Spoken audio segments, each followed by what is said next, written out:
نحمدہ و نصلی علی رسولہ الکریم، اما بعد۔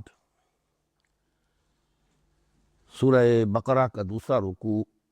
کل 13 آیات پر مشتمل ہے۔ کل میں نے 9 آیات کی تلاوت کی تھی، لیکن ہمارا درس 7 آیات تک ہی جا سکا تھا، لہٰذا میں ان میں سے بھی 2 آیات کی آج تلاوت کر رہا ہوں اور بقیہ رکوع کی بھی۔ اعوذ باللہ من الشیطان الرجیم، بسم اللہ الرحمن الرحیم۔ وَإِذَا لَقُوا الَّذِينَ آمَنُوا قَالُوا آمَنَّا وَإِذَا خَلَوْا إِلَىٰ شَيَاطِينِهِمْ قَالُوا إِنَّا مَعَكُمْ إِنَّمَا نَحْنُ مُسْتَهْزِئُونَ اللَّهُ يَسْتَهْزِئُ بِهِمْ وَيَمُدُّهُمْ فِي طُغْيَانِهِمْ يَعْمَهُونَ أُولَٰئِكَ الَّذِينَ اشْتَرَوُا الضَّلَالَةَ بِالْهُدَىٰ فَمَا رَبِحَتْ تِجَارَتُهُمْ وَمَا كَانُوا مُهْتَدِينَ مثلهم كمثل أوقد نارا فلما أضاءت ما حوله ذهب الله بنورهم وتركهم في ظلمات لا يبصرون صم بكم عمي فهم لا يرجعون أو كصيب من السماء فيه ظلمات ورعد وبرق يجعلون أصابعهم في آذانهم من الصواعق حذر الموت والله محيط بالكافرين يكاد البرق يخطف أبصارهم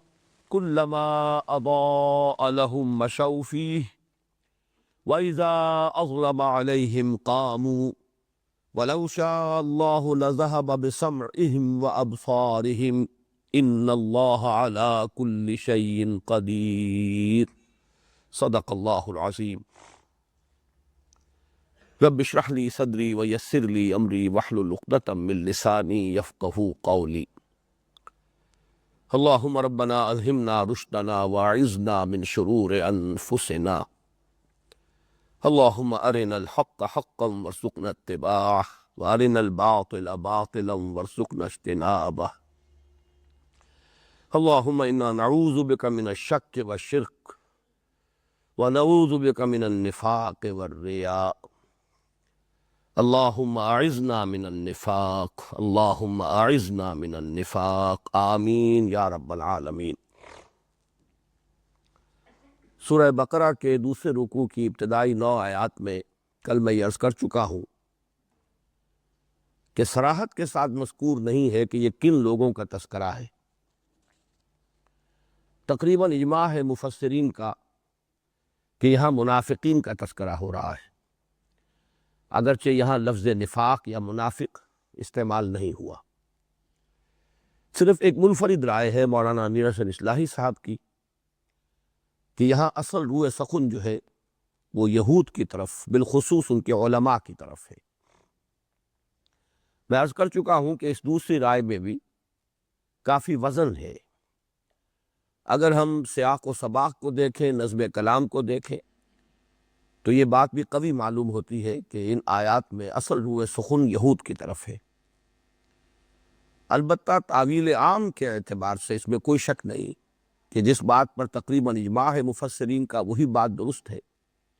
اس لیے کہ اس میں جو کردار بیان ہو رہا ہے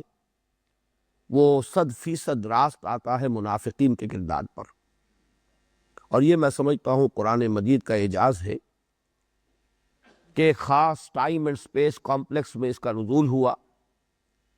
لیکن اس میں ہدایت جو ہے وہ ابدی ہے، اور ظاہر ہے کہ وہ جو ابدی ہدایت ہے وہ تعویل عام ہی کے اعتبار سے سامنے آتی ہے۔ چنانچہ آج ہم جس آیت سے شروع کر رہے ہیں، اگرچہ اس کا کسی قدر بیان کل ہو چکا ہے، لیکن پھر نوٹ کر لیجئے وَإِذَا لَقُوا الَّذِينَ آمَنُوا قَالُوا آمَنَّا۔ جب وہ ملاقات کرتے ہیں اہل ایمان سے تو کہتے ہیں کہ ہم بھی ایمان والے ہیں، ہم بھی ایمان رکھتے ہیں، یا ہم بھی ایمان لے آئے ہیں۔ منافقین کو اگر سامنے رکھیں گے تو ایمان لے آنا زیادہ موضوع ترجمہ ہوگا، یہود کو سامنے رکھیں گے تو ہم بھی ایمان والے ہیں، ہم بھی ایمان رکھتے ہیں، یہ گویا کہ زیادہ صحیح ترجمہ ہوگا۔ وَإِذَا خَلَوْا إِلَىٰ شَيَاطِينِهِمْ قَالُوا إِنَّا مَعَكُمْ۔ جب وہ تخلیے میں ہوتے ہیں اپنے شیطانوں کے ساتھ تو وہ کہتے ہیں قالوا انا معکم، یقیناً ہم آپ کے ساتھ ہی ہے، ہماری طرف سے کوئی تشویش اپنے دل میں پیدا نہ ہونے دیں کہ ہم آپ کا ساتھ چھوڑ گئے ہیں اور مسلمانوں کے ساتھ مل گئے ہیں۔ انا معکم انما نحن مستہزئون، یہ تو کوئی ذرا سی ہنسی ہے، دل لگی ہے، یا جسے ہم بامحاورہ الفاظ انداز میں کہتے ہیں ذرا ہم انہیں بنا رہے ہیں مسلمانوں کو، اس سے زیادہ اس بات کی حقیقت نہیں ہے۔ اس کے ضمن میں مجھے خیال آیا کہ اسی سورہ بقرہ کی آیت نمبر 76-77 میں بھی ایک مضمون آ رہا ہے جس میں الفاظ کچھ اسی سے ملتے جلتے ہیں۔ وَإِذَا لَقُوا الَّذِينَ آمَنُوا قَالُوا آمَنَّا، اور یہاں اس میں کوئی شک نہیں ہو سکتا کہ یہاں یہود کا تذکرہ ہے، اس لیے کہ یہود بھی ظاہر بات ہے کہ جیسے کہ ہر قوم میں، ہر گروہ میں مختلف مزاجوں کے لوگ ہوتے ہیں، تو یہود بھی کی ایک شے کا نام تو نہیں تھا، ان میں بہت برے بھی تھے، اور ان میں جیسا کہ قرآن مجید میں آتا ہے، سورہ آل عمران میں آئے گا، کچھ اچھے لوگ بھی تھے، کچھ ایسے لوگ بھی تھے جو اپنی حق پرستی کا کچھ نہ کچھ بھرم قائم رکھنا چاہتے تھے، کچھ ایسے لوگ بھی تھے کہ جو اڑ گئے تھے سختی کے ساتھ اور کوئی معقول بات کسی درجے میں بھی ماننے کو تیار نہیں تھے۔ تو یہ تمام شیڈز کہ جو اہل مکہ میں ہمیں معلوم ہے کہ 12 برس حضور صلی اللہ علیہ وسلم کی دعوت کے رد عمل میں مختلف لوگ سامنے آئے، سب کا کوئی ایک ہی موقف نہیں تھا۔ اسی طریقے سے یہود میں بھی مختلف مزاج کے اور مختلف انداز اور موقف رکھنے والے لوگ تھے۔ ان میں سے کچھ وہ بھی تھے کہ جو کہتے تھے ہاں جو کچھ محمد کہہ رہے ہیں صلی اللہ علیہ وسلم یہ حق ہے، ہماری کتابوں میں بھی یہ لکھا ہوا ہے، جن باتوں کی یہ خبر دے رہے ہیں آپ کے رسول ہماری کتابوں میں بھی وہ درج ہے، گویا کہ ایک طرح سے تائید۔ لیکن صراحت کے ساتھ ایمان لانا، یہ کہنا کہ ہم ایمان لے آئے محمد پر صلی اللہ علیہ وسلم، اس سے گریز کرتے تھے، کسی درجے میں اپنی حقیقت پسندی کا یا حق پرستی کا کچھ مظاہرہ کہ ہاں یہ بات ہمارے ہاں اس طور سے لکھی ہوئی ہے، یہ بات صحیح ہے۔ لیکن جب یہ علیحدہ ہوتے تھے اپنی مجلسوں میں تو پھر ملامت کرتے تھے ایک دوسرے کو کہ یہ کیا کر رہے ہو، جو چیزیں تمہاری کتابوں میں درج ہیں تم بتا رہے ہو ان مسلمانوں کو، تو یہ تو تمہارے اوپر حجت قائم کریں گے قیامت کے دن کہ اللہ انہوں نے مانا تھا، انہوں نے تسلیم کیا تھا کہ ہماری کتابوں میں یہ سب کچھ درج ہے، لہذا یہ باتیں ہمیں بیان نہیں کرنی چاہیے، انہیں بتانی نہیں چاہیے۔ تو یہاں وہ آیت میں اب پڑھ رہا ہوں، وَإِذَا لَقُوا الَّذِينَ آمَنُوا قَالُوا آمَنَّا وَإِذَا خَلَا بَعْضُهُمْ إِلَىٰ بَعْضٍ، جب یہ اہل ایمان سے ملتے ہیں تو کہتے ہیں ہم بھی صاحب ایمان ہیں، ہم بھی ایمان رکھتے ہیں، لیکن جب وہ ہوتے ہیں خلوت میں ایک دوسرے کے ساتھ، قَالُوا أَتُحَدِّثُونَهُم بِمَا فَتَحَ اللَّهُ عَلَيْكُمْ لِيُحَاجُّوكُمْ بِهِ عِندَ رَبِّكُمْ أَفَلَا تَعْقِلُونَ، تو وہ پھر ملامت کرتے ہیں ایک دوسرے کو کہ کیا تم وہ باتیں بتا رہے ہو ان مسلمانوں کو جو اللہ نے تم پر کھولی ہیں، تمہیں جو کتاب دی تھی اس میں ان کا بیان ہے، تاکہ یعنی اس کا نتیجہ پھر یہ نکلے کہ قیامت کے دن اللہ کے ہاں جا کر یہ تمہارے ساتھ محاجہ کرے اور تم پر حجت قائم کرے، تو کیا تم عقل سے کام نہیں لیتے؟ اس طرح کی باتیں جو ہیں ہمیں ان سے نہیں کرنی چاہیے۔ اولا یعلمون ان اللہ یعلم ما یسرون وما یعلنون، تو کیا ان احمقوں کو یہ بات یاد نہیں رہی یا ان کے علم میں نہیں ہے کہ اللہ تو ہر شے کا جاننے والا ہے، خواہ یہ سے چھپا بھی لے تو اللہ کی نگاہوں سے تو وہ بات چھپی نہیں رہے گی۔ یہ گویا کہ ان کی ناسمجھی کی ایک دلیل ہے جس پر کہ قرآن مجید نے ایک طرح سے تعریض کی ہے۔ اب یہ آیت جو ہے ثابت کر رہی ہے کہ یہ معاملہ یہود ہی کا ہے آپس میں، تو اس سے گویا کہ اس رائے کو تقویت پہنچتی ہے کہ یہ بات بھی یہود ہی سے متعلق ہے کہ وَإِذَا لَقُوا الَّذِينَ آمَنُوا قَالُوا آمَنَّا وَإِذَا خَلَوْا إِلَىٰ شَيَاطِينِهِمْ، اب دیکھیے وہاں تھا اذا خلا بعضهم الى بعض آپس میں، یہاں ہے خلو الى شیاطینہم، اب یہ شیاطین ان کے سردار ہیں، جیسا کہ میں کل عرض کر چکا ہوں، شطنا یہ آتا ہے تباعدا، بہت دور نکل گئے، یعنی اپنی ضد میں ہٹ درمی میں انتہا کو پہنچے ہوئے لوگ، تباعدا بہت دور ہو گیا، اور شاطا یشیتو احترق بالغضب والحسد، کوئی شخص جو ہے وہ غصے اور حسد میں جل رہا ہو تو وہ ہے شاطا یشیتو، اس سے پھر فعلان کا وزن بنے گا مبالغے کا، جو کہ حسد میں اور غصے میں کی آگ میں بالکل بھسم ہو گئے ہیں، جل بھول کر کباب ہو گئے، وہ لوگ تھے ان کے سردار، انہیں خطرہ تھا اصل میں کہ ہماری سرداری جا رہی ہے، ہماری سیادت، ہماری چودراہٹ، ہماری مسندیں، ہمارے ہاتھ چومتے ہیں لوگ، ہم سے آ کے مسئلے پوچھتے ہیں لوگ، ہم سے دین معلوم کرتے ہیں۔ اب یہ ساری سیادت، قیادت، چودراہٹ، ہماری مسند نشینی سب کو خطرہ لاحق ہو گیا ہے۔ تو یہ ان کا تکبر اور ان کا وہ غضب اور ان کا حسد ہے جس کی آگ میں وہ جلتے تھے، ان کے علماء، کبار علماء جو ان کے سردار تھے۔ تو انہیں جا کر پھر وہ انہیں اطمینان دلانا پڑتا تھا ان لوگوں کو کہ نہیں نہیں، ہم نے ذرا کہہ دیا، مان لیا کہ ہاں یہ بات صحیح ہے، یہ بات ہماری کتاب میں بھی لکھی ہوئی ہے، اس درجے میں ہم بھی واقعی مومن ہیں، لیکن یہ آپ نہ سمجھیے کہ ہم آپ کا ساتھ چھوڑ کر جا رہے ہیں۔ قالوا انا معکم انما نحن مستہزئون، یہ تو ہم تھوڑا سا استہزاء کر رہے ہیں، مذاق کر رہے ہیں، یا یوں کہیے کہ مسلمانوں کو بنا رہے ہیں۔ اللہ یستہزئ بہم، حقیقتاً اللہ ان سے استہزاء کر رہا ہے۔ یہ گویا کہ تعبیر ہے صورتحال کی، ورنہ اللہ تعالیٰ کے لیے یہ کہ استہزاء کا لفظ کوئی موضوع نہیں ہے، لیکن صورت یہ ہے کہ یہ خود گویا کہ اپنے ہاتھوں اپنا مذاق بنوا رہے ہیں، قدرت ان کا مذاق اڑا رہی ہے۔ وَيَمُدُّهُمْ فِي طُغْيَانِهِمْ يَعْمَهُونَ، مدّ یمد، یہ مددہ، مدد جسے اردو میں ہم کہتے ہیں مدد دینا، نصرت، اور اسی کا مفہوم ہوگا جس کو کوئی مدد دی جائے پھر اس کے لیے کچھ سہارا بن جاتا ہے، وہ اگر کسی وجہ سے گر پڑ رہا تھا تو پھر کچھ آگے چل پڑتا ہے مدد کی وجہ سے، تعاون کی وجہ سے۔ تو مدّ یمدو کے معنی کھینچنا بھی ہے، کسی کو آگے لے جانا بھی ہے۔ وہ یمدہم فی طغیانہم یعمہون، ان کی سرکشی میں، طغا آتا ہے سرکش، کسی کا اپنی حد سے گزر جانا،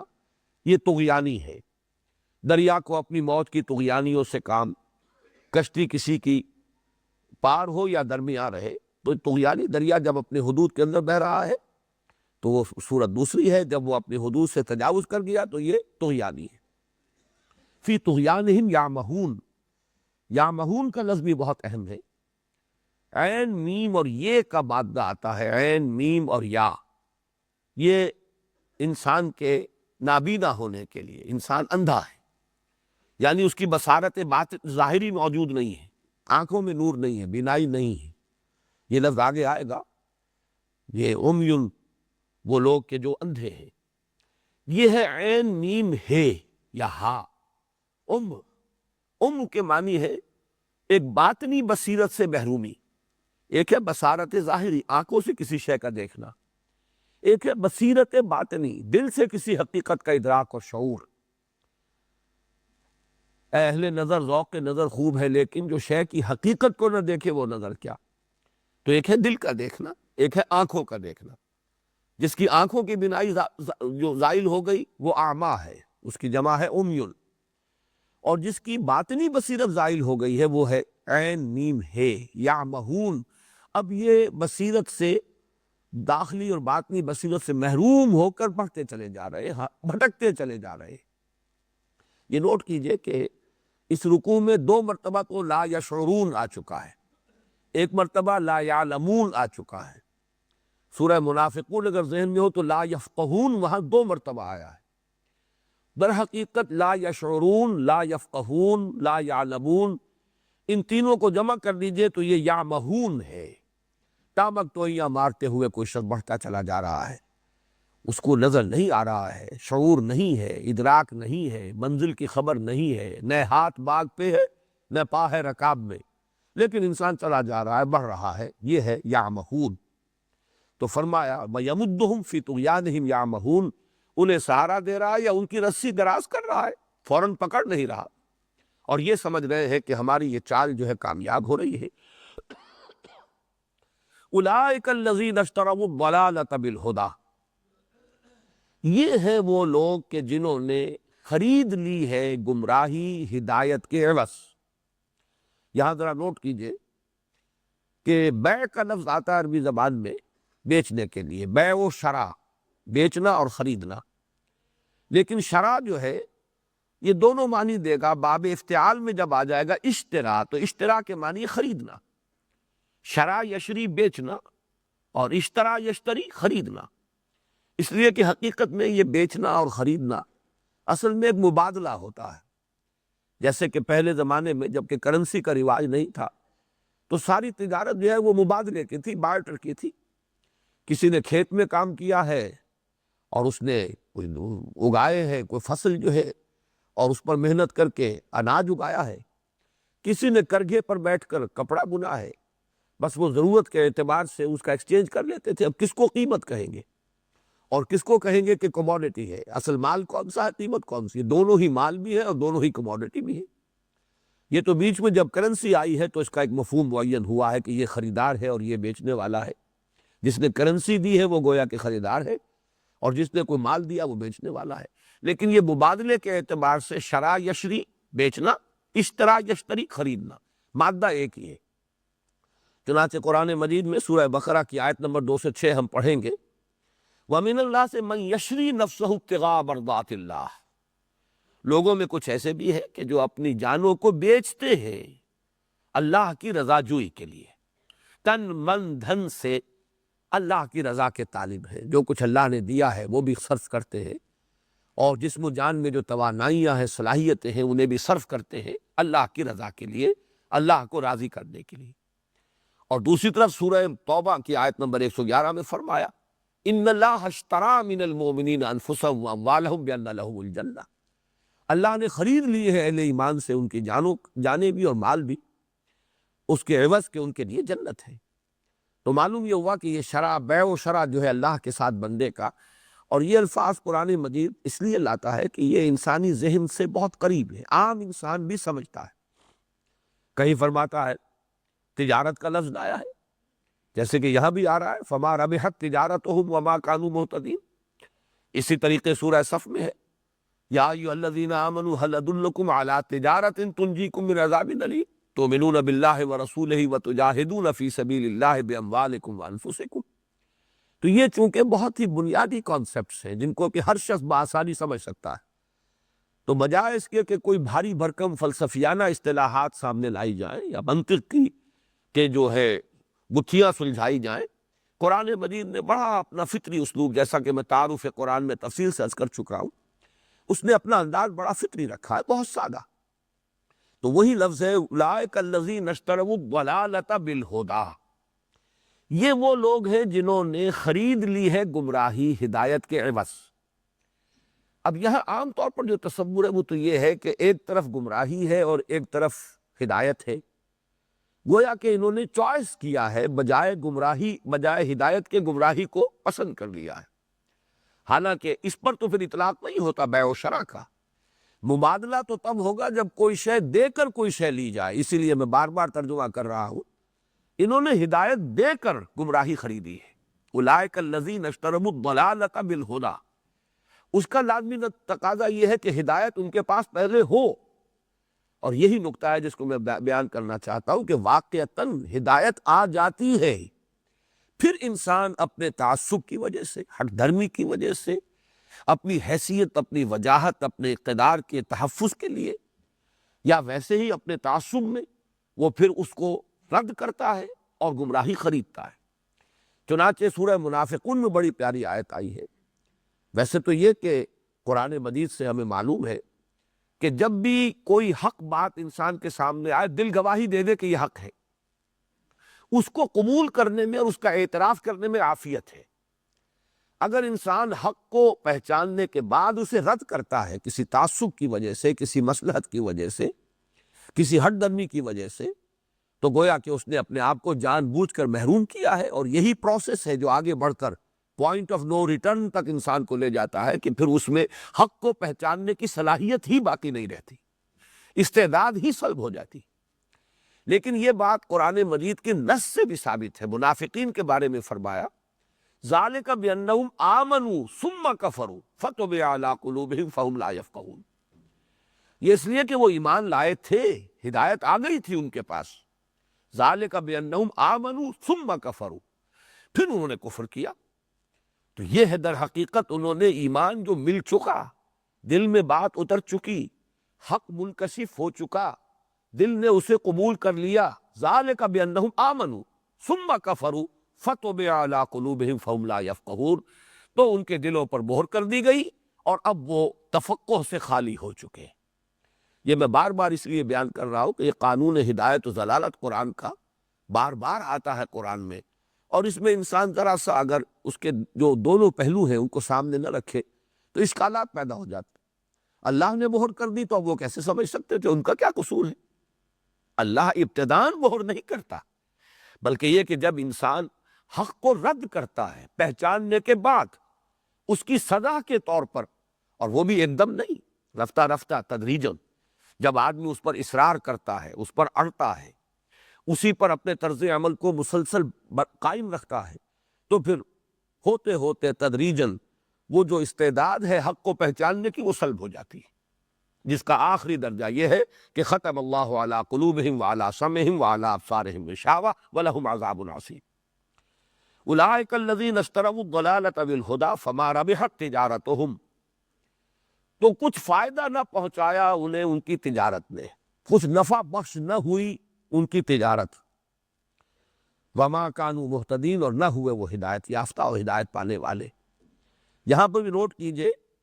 یہ جو میں نے بارہا عرض کیا ہے کہ عربی زبان میں جن الفاظ کے مادے جو ہیں سے حرفی مادے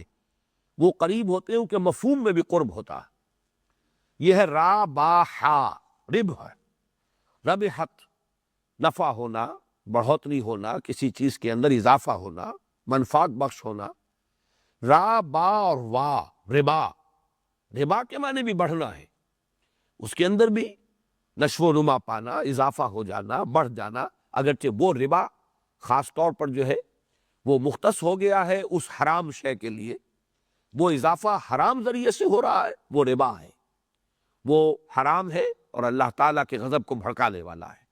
جائز طریقے سے نفع ہو رہا ہے تجارت سے، احل اللہ البیع وحرم الربا، اللہ نے بیع کو حلال ٹھہرایا ہے اور ربا کو حرام ٹھہرایا ہے. ناجائز ذریعے سے اگر اضافہ ہوا ہے تو وہ ربا ہے، اور جائز ذریعے سے تجارت کے نتیجے میں اضافہ ہوا ہے تو وہ ربح ہے. تو یہ ربح اور ربا، را با ہا را با وا، یہ آپس میں بہت قریب بھی ہے اور مفہوم بھی، اس اصولی اعتبار سے مفہوم میں بھی بہت قرب ہے، اگرچہ یہ کہ اصطلاح کے اعتبار سے ان میں زمین و آسمان کا فرق ہو گیا. فما ربحت تجارتہم وما کانوا مہتدین. تو ان کی تجارت منفعت بخش نہ ہوئی اور نہ ہوئے وہ ہدایت یافتہ. یہاں وہ 9 آیات اب مکمل ہو گئی جو کل میں نے تلاوت کی تھی.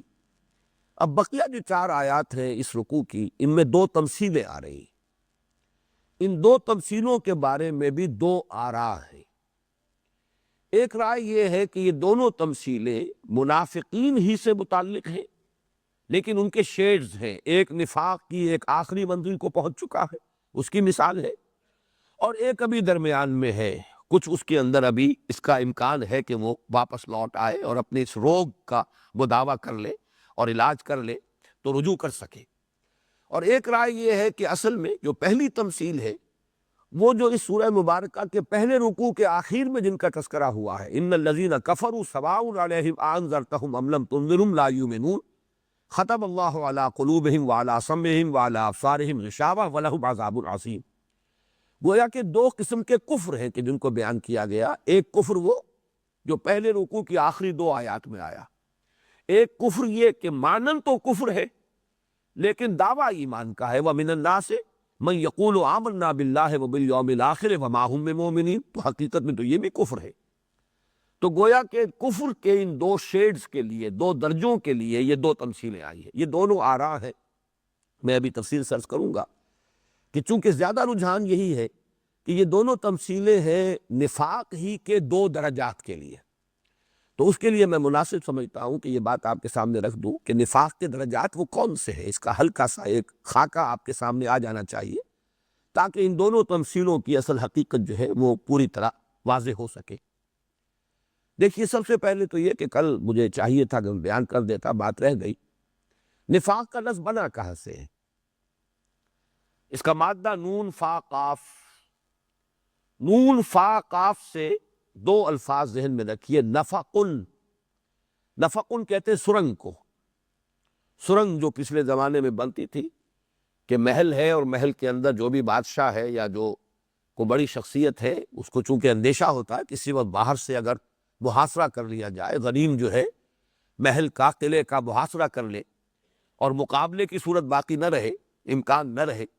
تو پھر کوئی زمین دوز راستہ ہونا چاہیے کہ جس سے نکل کر بھاگا جا سکے. تو محل سے شروع ہو کر زیر زمین وہ سرنگ کئی دور جا کر نکلتی تھی بیابان میں، تاکہ اس راستے سے جان بچا کر لوگ بھاگ جائیں۔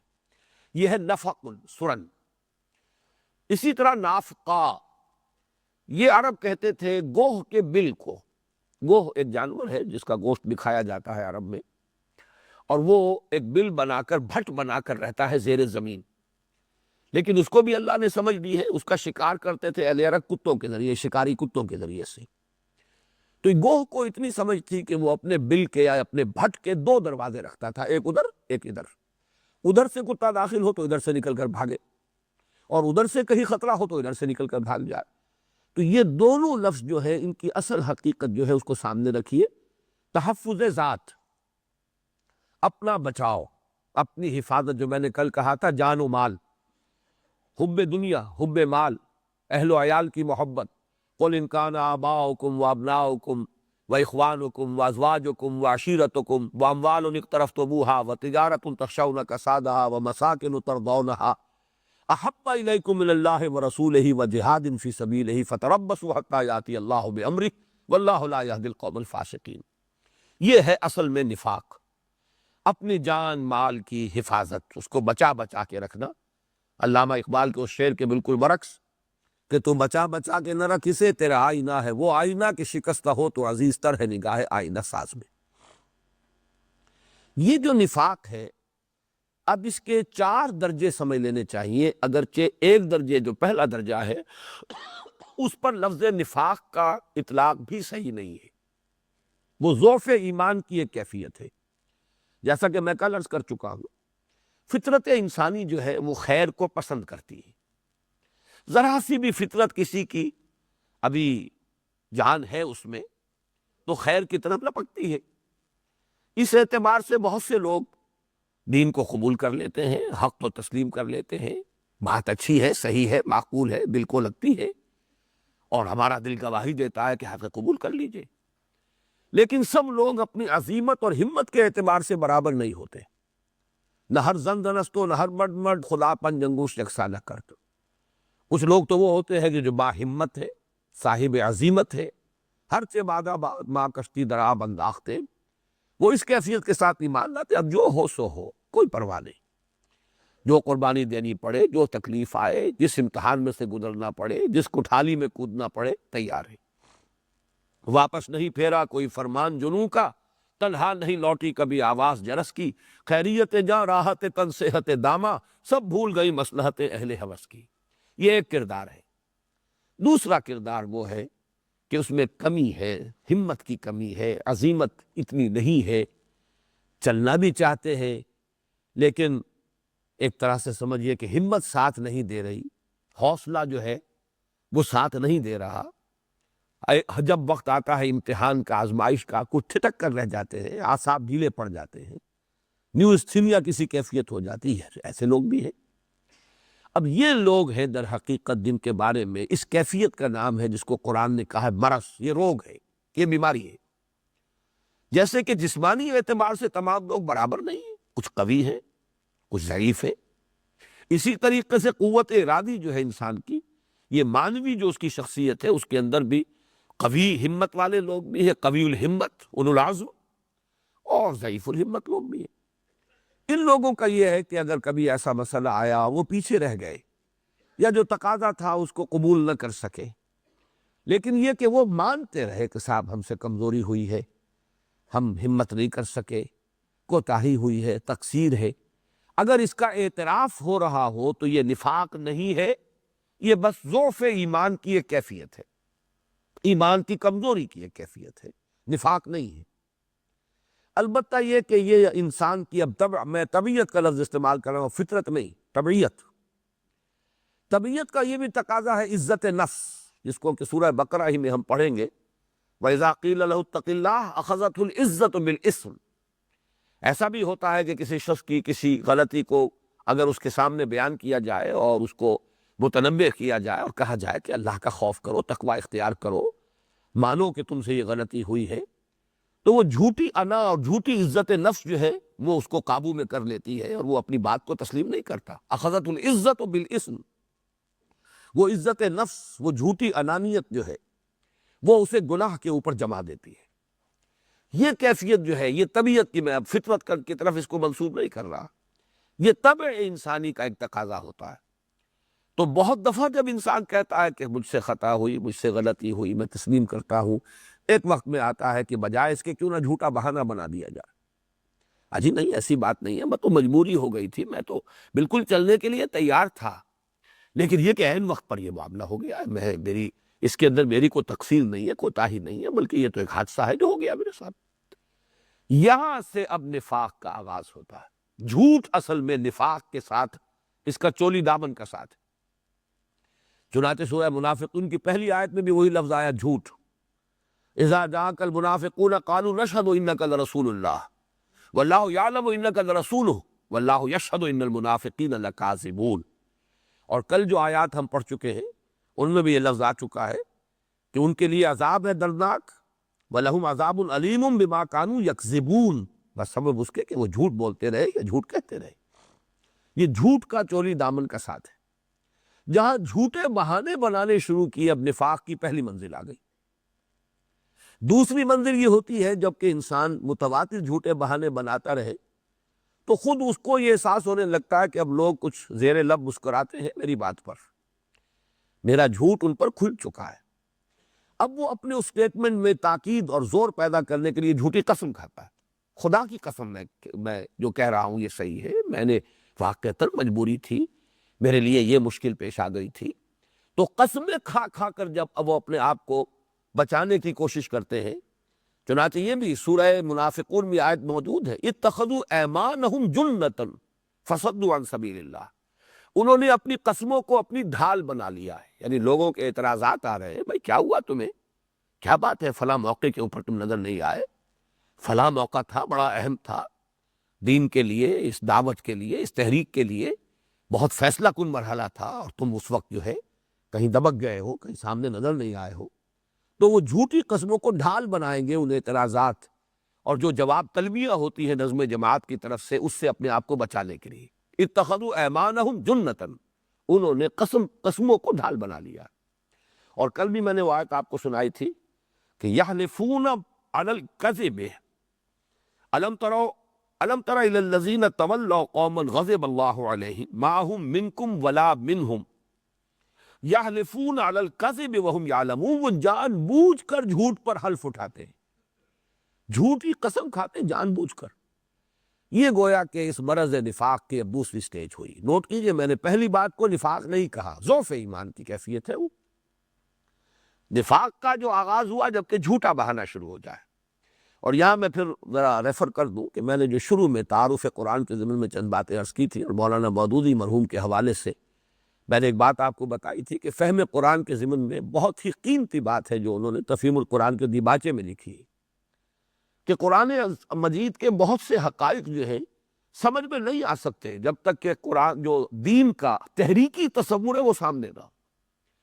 جامد تصور اگر دین کا ہے تو نفاق کی حقیقت کبھی سمجھ میں نہیں آئے گی۔ نفاق کی اصل حقیقت یہ حرکت میں، تحریک میں، انقلابی جد و جہد میں، جہاں تقاضا آتا ہے، مطالبہ آتا ہے، جان اور مال کی قربانی کے مواقع آتے ہیں، وہاں اصل میں مرحلہ پیش آتا ہے۔ ورنہ جو شخص جد و جہد میں ہے ہی نہیں، نماز روزہ ہے، اپنا کچھ اور رسومات ہے وہ کر رہا ہے، اس کے لیے کہاں آزمائش آئے گی، اس طرح کے کوئی مراحل آئے گی نہیں۔ تو نفاق کی اصل حقیقت سمجھ میں آتی ہے جبکہ وہ آپ کے پس منظر میں وہ موجود ہو کہ یہ ایک حرکت تھی، یہ جد و جہد تھی جو مختلف مراحل سے گزری ہے۔ پیسو ریزسٹنس کا بھی ایک دور تھا کہ جو مکے میں تھا، اب ایکٹیو ریزسٹنس کا دور شروع ہو چکا ہے مدینے میں۔ اب تو حکم ہے کہ نکلو، قاتلوا فی سبیل اللہ الذین یقاتلونکم ما لکم اذا قیل لکم انفروا فی سبیل اللہ ثاقلتم الی الارض، تمہیں کیا ہو گیا جب کہا جاتا ہے کہ نکلو اللہ کی راہ میں تو تم دھسے جاتے ہو زمین کی طرف، جس کو ہم کہتے ہیں تمہارے پاؤں من بھر کے ہو جاتے ہیں، حرکت میں نہیں آ سکتے، جنبش نہیں کرتے، ساکت و صامت ہو کر رہ جاتے ہو۔ یہ در حقیقت سمجھ میں آئے گا اگر وہ ڈائنامک کانسیپٹ جو ہے، دعوت و حرکت، تحریک، اگر یہ سامنے ہے تو یہ سارے حقائق جو ہے یہ واضح ہوں گے، اجاگر ہوں گے۔ اگر وہ کانسیپٹ نہیں ہے اور صرف کوئی اسٹیٹک کانسیپٹ ہے، جامد تصور ہے مذہب کا، اس میں یہ مسائل سمجھ میں آئیں گے ہی نہیں۔ اس اعتبار سے میں نے عرض کیا، جہاں جھوٹا بہانا شروع ہوا، نفاق کی پہلی سٹیج۔ اگلی سٹیج اب جھوٹی قسمیں، یحلفون علی الکذب، اور اس سے آخری اس کے بعد کی سٹیج جو ہے وہ سخت جھنجھلاہٹ کی سٹیج ہے۔ ایک بغض پیدا ہو جاتا ہے، ان لوگوں نے ہمیں کن مصیبتوں میں ڈال دیا، ان کی وجہ سے یہ پریشانیاں آ رہی ہیں۔ اگر یہ جیسے کہ ہم کہہ رہے ہیں کہ بھائی مصلحت کو دیکھو، مصالحت کر لو، خامخواہ ایگریسو ہونے کی کیا ضرورت ہے، خامخواہ جو ہے آگے بڑھ کر ایک کشمکش اور کشاکش کا آغاز کر دینا کیا ضروری ہے؟ چلے وہ اپنی باطل پر قائم رہے، ہم اپنے حق کو لے کر بڑھے اپنے چلے، لیکن یہ کہ یہ کوئی ایگزسٹنس ہونا چاہیے، مصالحت ہونی چاہیے۔ قالوا انما نحن مصلحون، یہ میں کل بیان کر چکا ہوں کہ قرآن کی روح سے صلاح اور فساد ان دونوں کا اصل نظریہ کیا ہے۔ اگر کہیں پر اللہ کا دین غالب نہیں ہے، اللہ کا نظام قائم نہیں ہے، تو چاہے بظاہر کتنا ہی عمل ہو، وہ صلاح نہیں ہے، فساد ہے، اور اس کے لیے جو جد و جہد کی جائے گی وہ ہے در حقیقت اصلاح، اور اس کے راستے میں کوئی رکاوٹ ڈالی جائے گی وہ افساد ہے، یعنی وہ مفسدین کا کردار ہے۔ یہ ہے بغض، جس کی میں ایک مثال دیتا رہا ہوں ہمیشہ، کہ جس بلی کی دم کٹ گئی ہو وہ چاہتی ہے کہ سب کی دم کٹی رہے، لہذا منافقین یہ چاہتے تھے کہ کوئی بھی آگے نہ بڑھے۔ یہ لوگ جب آگے بڑھ جاتے ہیں، پکارا جاتا ہے، واپس نہیں پھیرا کوئی فرمان جنوں کا، تنہا نہیں لوٹی کبھی آواز جرس کی، جو لوگ اس شان کے ساتھ لبیک کہتے ہیں، کال آف ڈیوٹی کو ریسپونڈ کرتے ہیں، تو جو پیچھے رہ گئے وہ نمایاں ہو گئے۔ اگر سب بیٹھے رہتے تو سب برابر تھے، پیچھے رہنے والے نمایاں نہ ہوتے، لہذا آگے بڑھنے والوں سے ایک بغض، ایک دشمنی، ان پر کوئی مصیبت آئے تو اچھا ہے، یہ کوئی بہت ہی زیادہ ایڈونچرس ہو گئے ہیں، ان کے اندر کوئی بہت ہی زیادہ جسارتیں آ گئی ہیں، اچھا ہے انہیں کچھ سزا ملے تاکہ ان کو ہوش آئے اور یہ کچھ اپنے ان معاملات کے اندر کچھ میانہ روی اختیار کریں۔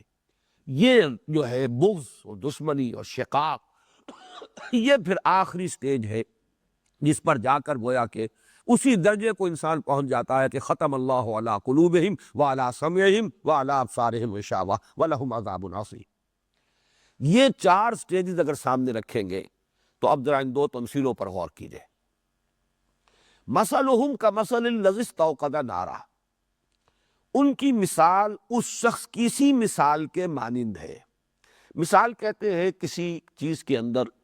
کوئی مشابہت ہو تو اس شخص کسی کیفیت کے مشابہ ہے، ان کا معاملہ مثلہم کمثل الذی استوقد نارا۔ اور یہاں ذرا سمجھ لیجئے، تشبیہ اور تمثیل میں ایک فرق ہے۔ تشبیہ ہوتی ہے مفرد، ایک شے کو دوسری شے سے تشبیہ دے دی جائے، یہ تشبیہ ہے۔ تشبیہ میں تو بہت زیادہ مطابقت ضروری ہے۔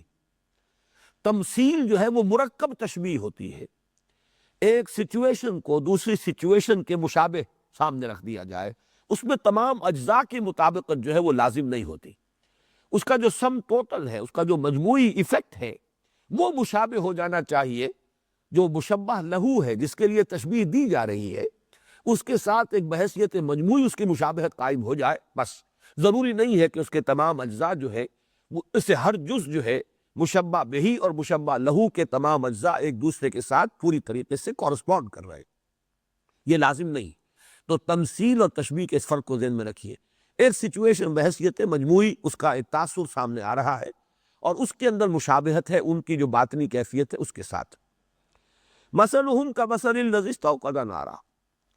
ان کی مثال یا ان کی مشابہت اس شخص کسی کیفیت کے مشابہ ہے جس نے آگ روشن کی۔ وقود کہتے ہیں ایندھن کو، وقودھا الناس والحجارہ، یہ متعدد مرتبہ آیا ہے قرآن مجید میں۔ جہنم کے بارے میں کہا گیا اس کا ایندھن ہوں گے انسان بھی اور پتھر بھی۔ تو ایندھن کو طلب کرنا تاکہ اس سے آگ روشن کی جائے، آگ جلائی جائے، یہ ہے استیقاد، باب استفعال، وہ لفظ یہاں پر آیا ہے۔ مثلہم کمثل الذی استوقد نارا، ان کی مثال اس شخص کی کیفیت کے مانند ہے جس نے آگ روشن کی۔ فلما اضاءت ما حولہ، تو جب اس آگ نے، چونکہ نار جو ہے وہ مؤنث ہے عربی میں، تو یہاں آیا ہے اضاءت، مؤنث کا صیغہ ہے۔ جب اس آگ نے روشن کر دیا ما حولہ، اس کے ماحول کو، تو ارد جو ہے روشن ہو گیا۔ ذہب اللہ بنورہم، اللہ نے سلب کر لیا ان کا نور بصارت، لے گیا اللہ ان کی بینائی۔ وترکہم فی ظلمات لا یبصرون، اور چھوڑ دیا ان کو اندھیروں میں کہ کچھ نہیں دیکھتے. سم بکم عمی فہم لا یرجعون. وہ سم کہتے ہیں بہرے کو، اسم کی جمع ہے. بکمن ابکم کی جمع ہے، ابکم کہتے ہیں گونگے کو. عمیٌ اعمیٰ کی جمع ہے، اعمیٰ کہتے ہیں اندھے کو. یہ بہرے ہیں، گونگے ہیں، اندھے ہیں. فہم لا یرجعون، اب یہ لوٹنے والے نہیں ہیں، پلٹ کر آنے والے نہیں. اس میں پہلے تو تمثیل کو سمجھ لیجئے. مجھے علامہ اقبال کا ایک شعر یاد آیا کہ اندھیری شب ہے جدا اپنے قافلے سے ہے تو، تیرے لیے ہے میرا شعلہ نوا قندیل. کبھی وہ ہفت روزہ نکلا کرتا تھا قندیل، اور اس پر یہ شعر علامہ اقبال کا درج ہوتا تھا. تو اس میں جو نقشہ کھینچا جا رہا ہے وہ یہ ہے کہ کوئی قافلہ ہے اور وہ کہیں رات کو کہیں بھٹک گیا ہے، راستے سے کہیں بھٹک گیا، لیکن رات بہت سخت اندھیری ہے، تاریک ہے، اس میں اب راستہ نظر نہیں آ رہا، کدھر جائے. یہ کیفیت جو ہے اس کو ذرا چشم تصور سے دیکھیے کہ کوئی باہمت شخص اٹھتا ہے اور وہ کہیں سے ادھر ادھر سے ایندھن جمع کرتا ہے، ٹٹول ٹٹول کر کہیں سے لا کر، حاطب اللیل جسے کہا جاتا ہے. حالانکہ اس میں بڑے رسک ہوتے ہیں کہ اندھیرے میں آپ کوئی لکڑی جو ہے، کوئی سانپ کے اوپر ہاتھ نہ ڈال دے لکڑی سمجھ کر. لیکن بہرحال کسی باہمت آدمی نے یہ ساری محنت کی ہے، ایندھن جمع کیا ہے. استوقدا، وقود ایندھن کو کہتے ہیں، اور پھر اس نے اس میں آگ لگا دی. اس آگ نے ماحول کو روشن کر دیا. پہلے سب لوگ، ان کی بینائی سلامت تھی، باہر روشنی نہیں تھی، کچھ نہیں دیکھ پا رہے تھے. اب صورت تبدیل ہو گئی ہے کہ ماحول روشن ہو گیا ہے، لیکن اچانک حادثہ ہوتا ہے کہ کچھ لوگوں کی بینائی سلب ہو جاتی ہے. تو وہ تو جو کہ تو اندھیرے میں رہ گئے، انہیں کچھ نظر نہیں آ رہا. پہلے ماحول تاریک تھا، اپنی بصارت موجود تھی، لیکن نتیجہ یہ تھا کہ دیکھ نہیں پا رہے تھے. اب اگرچہ ماحول منور ہو گیا ہے، اپنی بصارت سلب ہو گئی، تو نتیجے میں تو وہی رہے، اندھے کے اندھے رہے کہ انہیں کچھ نظر نہیں آ رہا. ترکہم فی ظلمات لا یبصرون، انہیں چھوڑ دیا بھٹکنے کو ان کے انہی اندھیروں کے اندر کہ وہ کچھ نہیں دیکھ رہے، انہیں کچھ سجھائی نہیں دے رہا. اس میں ماحول وہ ہے در حقیقت حضور صلی اللہ علیہ وسلم کی بعثت سے قبل اندھیرا. قافلہ انسانی بھٹک رہا ہے. جیسا کہ میں نے اس سے پہلے بتایا آپ کو، بہت سے لوگ ایسے تھے کہ جو کسی درجے میں توحید تک بھی پہنچ گئے، آخرت اور بعد کا کوئی تصور بھی حاصل ہو گیا، لیکن کیا کرے اس کا کوئی تصور ان کے سامنے نہیں ہے. جیسے حضرت زید ابن عمرو ابن نفیل، جو حضرت سعید جو عشرہ مبشرہ میں سے ان کے والد ہیں، کعبے کے پردے پکڑ پکڑ کر کہتے تھے کہ اللہ صرف میں تجھے پوجنا چاہتا ہوں، لیکن کیسے پوجوں، کیا کروں، یہ نہیں مجھے معلوم. اس ماحول میں محمد الرسول اللہ صلی اللہ علیہ وسلم کا ظہور ہوا.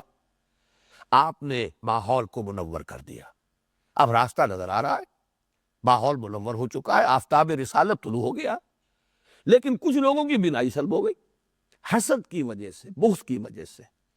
احترقوا، وہ جل بھل کر اپنے غضب اور اپنے حسد کی وجہ سے کباب ہو گئے، ان کی بینائی سلب ہو گئی. لہذا وہ اب اندھیروں ہی کے اندر بھٹک رہے ہیں. اگرچہ آفتاب رسالت اس وقت نصف النہار پر چمک رہا ہے، لیکن ان کی اپنی بصارت چونکہ سلب ہو چکی ہے، اپنی حسد کی وجہ سے، اپنے تکبر کی وجہ سے، اپنی انانیت کی وجہ سے، اپنے جو بھی چودراہٹ ہے اور اپنی جو مسندیں ہیں ان کے تحفظ کے لیے، لہٰذا یہ اب بھٹکتے رہیں گے. سم بکم عمی فہم لا یرجعون، یہ تو اب گونگے بھی ہیں، بہرے بھی ہیں، اندھے بھی ہیں، لوٹنے والے نہیں. یہ جو دو آیات ہیں، ان میں میرے نزدیک تو رائے وہ قوی ہے کہ یہ تمثیل ہے انہی کفار کے بارے میں. ان الذین کفروا سواء علیہم اانذرتہم ام لم تنذرہم لا یؤمنون ختم اللہ علی قلوبہم وعلی سمعہم وعلی ابصارہم غشاوہ. وہی تو تین چیزیں ہیں. دلوں پر اللہ نے مہر کر دی، کانوں پر مہر کر دی، آنکھوں پر پردے پڑ چکے ہیں. اور اب یہ تو سواء علیہم اانذرتہم ام لم تنذرہم لا یؤمنون، ان کی یہ کیفیت. وہی فرمایا لا یرجعون، اب یہ لوٹنے والے نہیں. تو یا تو یہ اس کفر صریح کے لیے تمثیل ہے، یا پھر یہ کہ یہ نفاق کی بھی اس آخری حد کو جو پہنچ گیا ہو. جو میں نے چوتھی منزل جو بیان کی ہے، یا تیسری منزل، نفاق کی تیسری منزل. لیکن یہ کہ اگر ضعف ایمان کا جو وہ مرض ہے اس کو بھی شامل کر لیں، اس لیے کہ سٹارٹنگ پوائنٹ تو وہی ہے. جیسے کہ آج کل بھی آپ کو معلوم ہو، انسان کسی وجہ سے کمزور اگر ہو گیا ہو، ریزسٹنس اس کی کم ہو گئی ہو، تو ہر طرح کے جراثیم اس پر حملہ آور ہو جائیں گے. نفاق کے جراثیم حملہ آور نہیں ہو سکتے جب تک کہ ایمان میں ضعف نہ آ گیا۔ ایمان اگر قوی ہے تو نفاق تو نقیص ہے، اس کا کیسے قریب آئے گا؟ وہ تو اس کے قریب پھٹک نہیں سکتا۔ ضعف ایمان کی جب کیفیت ہوتی ہے، فزیکل ویکنس ہے، ریزسٹنس کم ہو گئی ہے، تو جراثیم حملہ آور ہوتے ہیں۔ اسی طریقے سے جب ضعف ایمان کی کیفیت ہوتی ہے، اب نفاق کے حملہ آور ہونے کا امکان ہے۔ اگر اس کو شامل کریں تو 4 سٹیجز ہو گئی۔ تو جو فائنل سٹیج ہے کہ جو پوائنٹ آف نو ریٹرن ہے، چاہے وہ کھلم کھلا کفر کا نہیں اقرار کر رہا، ارتداد کا اعلان نہیں کر رہا، وہ ہے اپنے آپ کو رکھ رہا ہے، شامل کر رہا ہے مسلمانوں میں، لیکن حقیقت کے اعتبار سے وہ کفر کے اس درجے کو پہنچ چکا ہے، پوائنٹ آف نو ریٹرن کو، کہ جس کے لیے پہلے الفاظ آئے ختم اللہ علی قلوبہم وعلی سمعہم وعلی ابصارہم غشاوہ، اور یہاں آئے صم بکم عمی فہم لا یرجعون۔ یہ ایک تمثیل ہے جو دونوں کے لیے، اور میرے نزدیک زیادہ صحیح بات یہی ہے کہ یہ ان کفار کے لیے تمثیل ہے۔ اب دوسری تمثیل دیکھیے، او کصیب من السماء فیہ ظلمات ورعد وبرق، یا جیسے زوردار میغ، بارش، موسلادھار بارش برس رہی ہو بلندی سے آسمان سے۔ سما جو ہے اس کا مادہ ہے سین میم واو، سمت، اور وہ بلندی کے لیے کہتے ہیں، صاحب سمت یہ عرب میں کہا جاتا ہے، عالی جناب، جن کا رتبہ بڑا بلند ہے، عالی مرتبت، تو یہ علو کے لیے، بلندی کے لیے یہ لفظ ہے۔ تو سما، اب یہ کہ وہ 7 آسمان کیا ہے، ان کی حقیقت کیا ہے، یہاں پہ اس سے کوئی بحث نہیں ہے۔ بارش برستی ہے اوپر سے، زوردار بلندی سے پانی جو ہے وہ چھاجو می برس رہا ہے۔ سیب کا لفظ اصل میں تو آتا ہے ایسے بادلوں کے لیے جن میں بہت پانی ہو، بھرپور، جن کے اندر پانی اور بارش کی صلاحیت موجود ہے، لیکن یہ کہ اس کو پھر اس کا اطلاق ہو جاتا ہے مجازن بارش پر بھی۔ او کصیب من السماء فیہ ظلمات ورعد وبرق،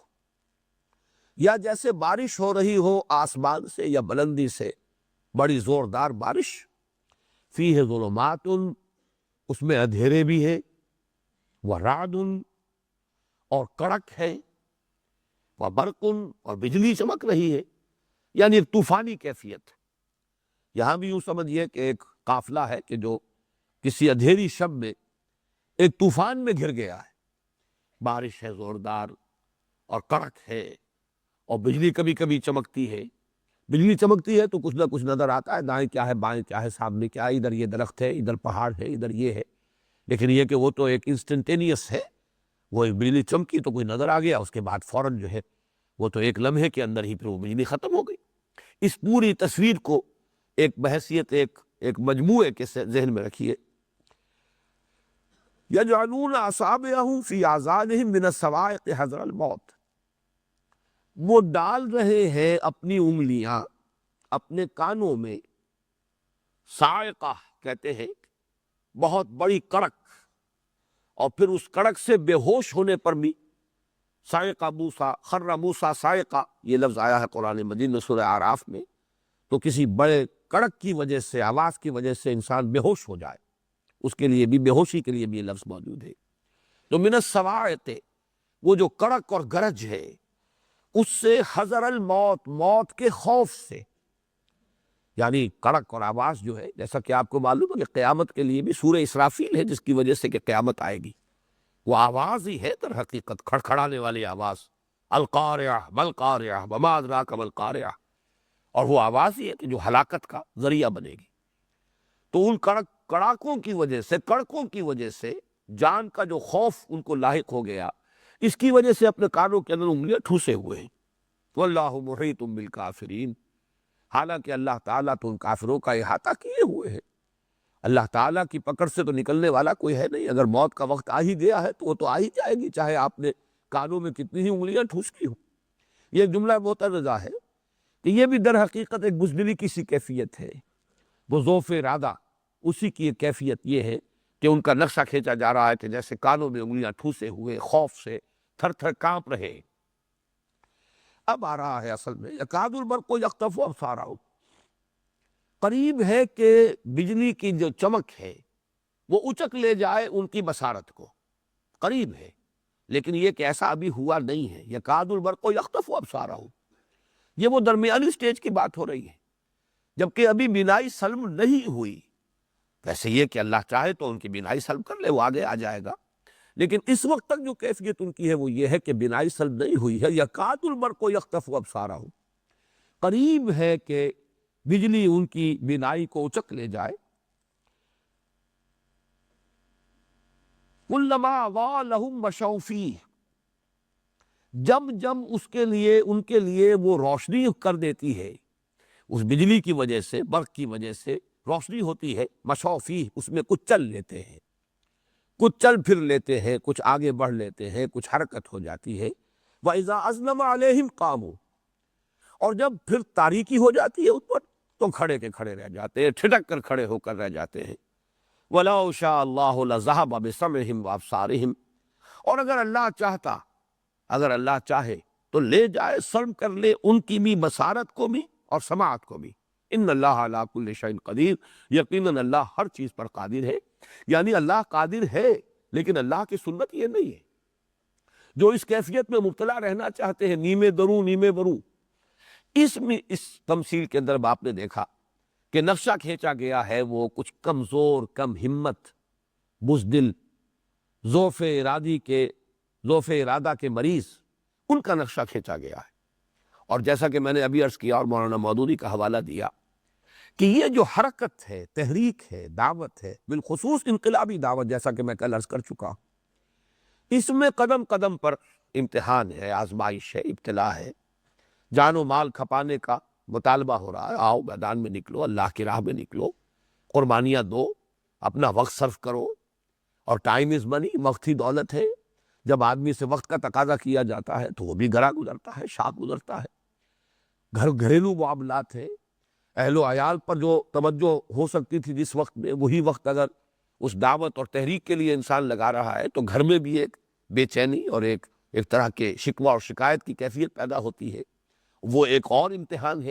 کہ جس سے انسان گویا کہ اپنے گھر کے اندر دوچار ہے. یہ سارے مسائل ہیں. اب ایک کیفیت تو وہی جس کو بار بار میں نے اسی فارسی کے الفاظ سے تعبیر کیا کہ ہرچ باد آباد، ماں کشتی دراب انداختے، یکسو ہو کر انسان چل رہا ہے، کسی شے کا خوف نہیں، کسی چیز کا ڈر نہیں. جو ہونا ہے ہو، ناراض ہوتا ہے کوئی ہو جائے، کسی سے کٹنا پڑتا ہے کٹ جائیں گے، تکلیف آتی ہے جھیلیں گے، صبر اور مصابرت. اور اس میں بھی یہ نوٹ کر لیجئے کہ انسان ایک دفعہ اس کا ارادہ کر لے اور عزم مصمم کر لے تو اللہ تعالیٰ آسانیاں پیدا کر دیتا ہے. پھر وہی چیزیں جو شروع میں نظر آتی ہیں کہ پہاڑ کی طرح کی مشکلات ہے، رفتہ رفتہ محسوس ہونے لگتا ہے کہ نہیں ایسی کوئی بڑی بات نہیں تھی. جب آدمی وہاں سے گزر آتا ہے تو محسوس کرتا ہے کہ کوئی بڑی بات نہیں تھی، اللہ نے مدد کی ہے. تیسیر اسی کو کہتے ہیں، فَسَنُيَسِّرُهُ لِلْيُسْرَىٰ، تو ہم اس کے لیے آسانیاں پیدا کرتے چلے جائیں گے. دوسروں کو نظر آئے گا کہ یہ بات تو بڑی مشکل تھی، بڑا کٹھن مرحلہ تھا، اس نے یہ کیسے عبور کر لیا.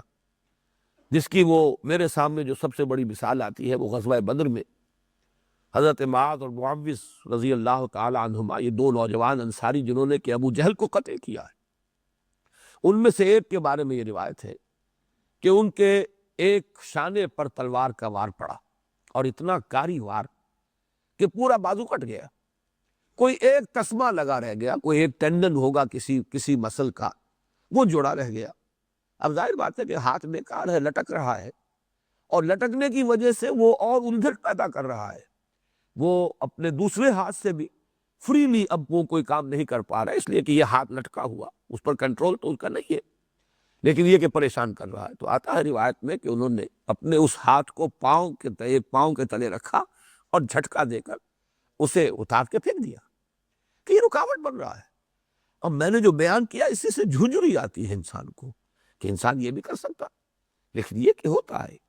جب وہ یکسوئی اور کسی ایک چیز کی لگن اور دھن انسان کے سر پر سوار ہو جائے تو یہ چیزیں بڑی آسان ہو جاتی. دیکھنے والوں کو جھنجھری آئے گی، دیکھنے والے جو ہے ان کے اوپر لرزہ طاری ہوگا، وہ سوچیں گے کہ یہ ایسے کٹن مرحلوں سے یہ لوگ کیسے گزر رہے ہیں. لیکن شاید انہیں محسوس ہو رہا ہو کہ جیسے بڑا ہی کوئی سیدھا سا اور سپاٹ سا راستہ ہے ہموار جس پر کہ وہ بڑھ رہے ہیں. لیکن یہ کہ اگر ہمت جو ہے اس میں کمزوری ہے، ضعف اپنے اندر ہے، قوت ارادی مزمحل ہے، اب قدم قدم پر وہ رکیں گے، چر جائیں گے، کھڑے ہوں گے، ذرا آسانی آ جاتی، ظاہر بات ہے کہ ہر وقت وہ مرحلہ نہیں تھا، مدنی دور میں بھی وقفے تو آتے تھے جنگوں کے مابین بھی، حالات میں کچھ نہ کچھ ٹھہراؤ تھوڑی دیر کے لیے آ جاتا تھا، چاہے یہ کہ اندیشے رہتے تھے ہر وقت، ایک حالت خوف تو طاری رہتی تھی، اس لیے کہ سازشیں ہو رہی ہیں، مدینے کے اندر یہود کے قبائل جو آباد ہیں وہ سازشیں کر رہے ہیں، اسی طریقے سے دوسری طرف سازشیں ہو رہی ہیں، مکے سے خبریں آ رہی ہیں کہ یہ مشورے طے پا رہے ہیں، تو حالت خوف تو تھی، لیکن یہ کہ درمیان میں کچھ نہ کچھ انہیں ریلیف کا کچھ نہ کچھ وقفہ مل جاتا تھا۔ ایسی حالت میں تو وہ کچھ آگے چلیں گے، بڑھیں گے، نمایاں ہو جائیں گے، مسجد نبوی میں بھی آگلی صف میں آ کر بیٹھیں گے تاکہ معلوم ہو جائے کہ یہ لوگ جو ہے ایمان پر، اسلام پر، مسلمانوں کے ساتھ شانہ بشانہ شریک ہیں، چل رہے ہیں۔ اذا کلما اضاء لهم مشوا فیہ، یہ گویا کہ ایک کیفیت وہ ہے، جیسے ہی ذرا کوئی روشنی ہوتی ہے کچھ چل لیتے ہیں، کچھ لوگوں کے ساتھ مل کر ان کی معیت جو ہے اپنا بھی کوئی ثبوت دیتے ہیں کہ ہم بھی ساتھ ہیں،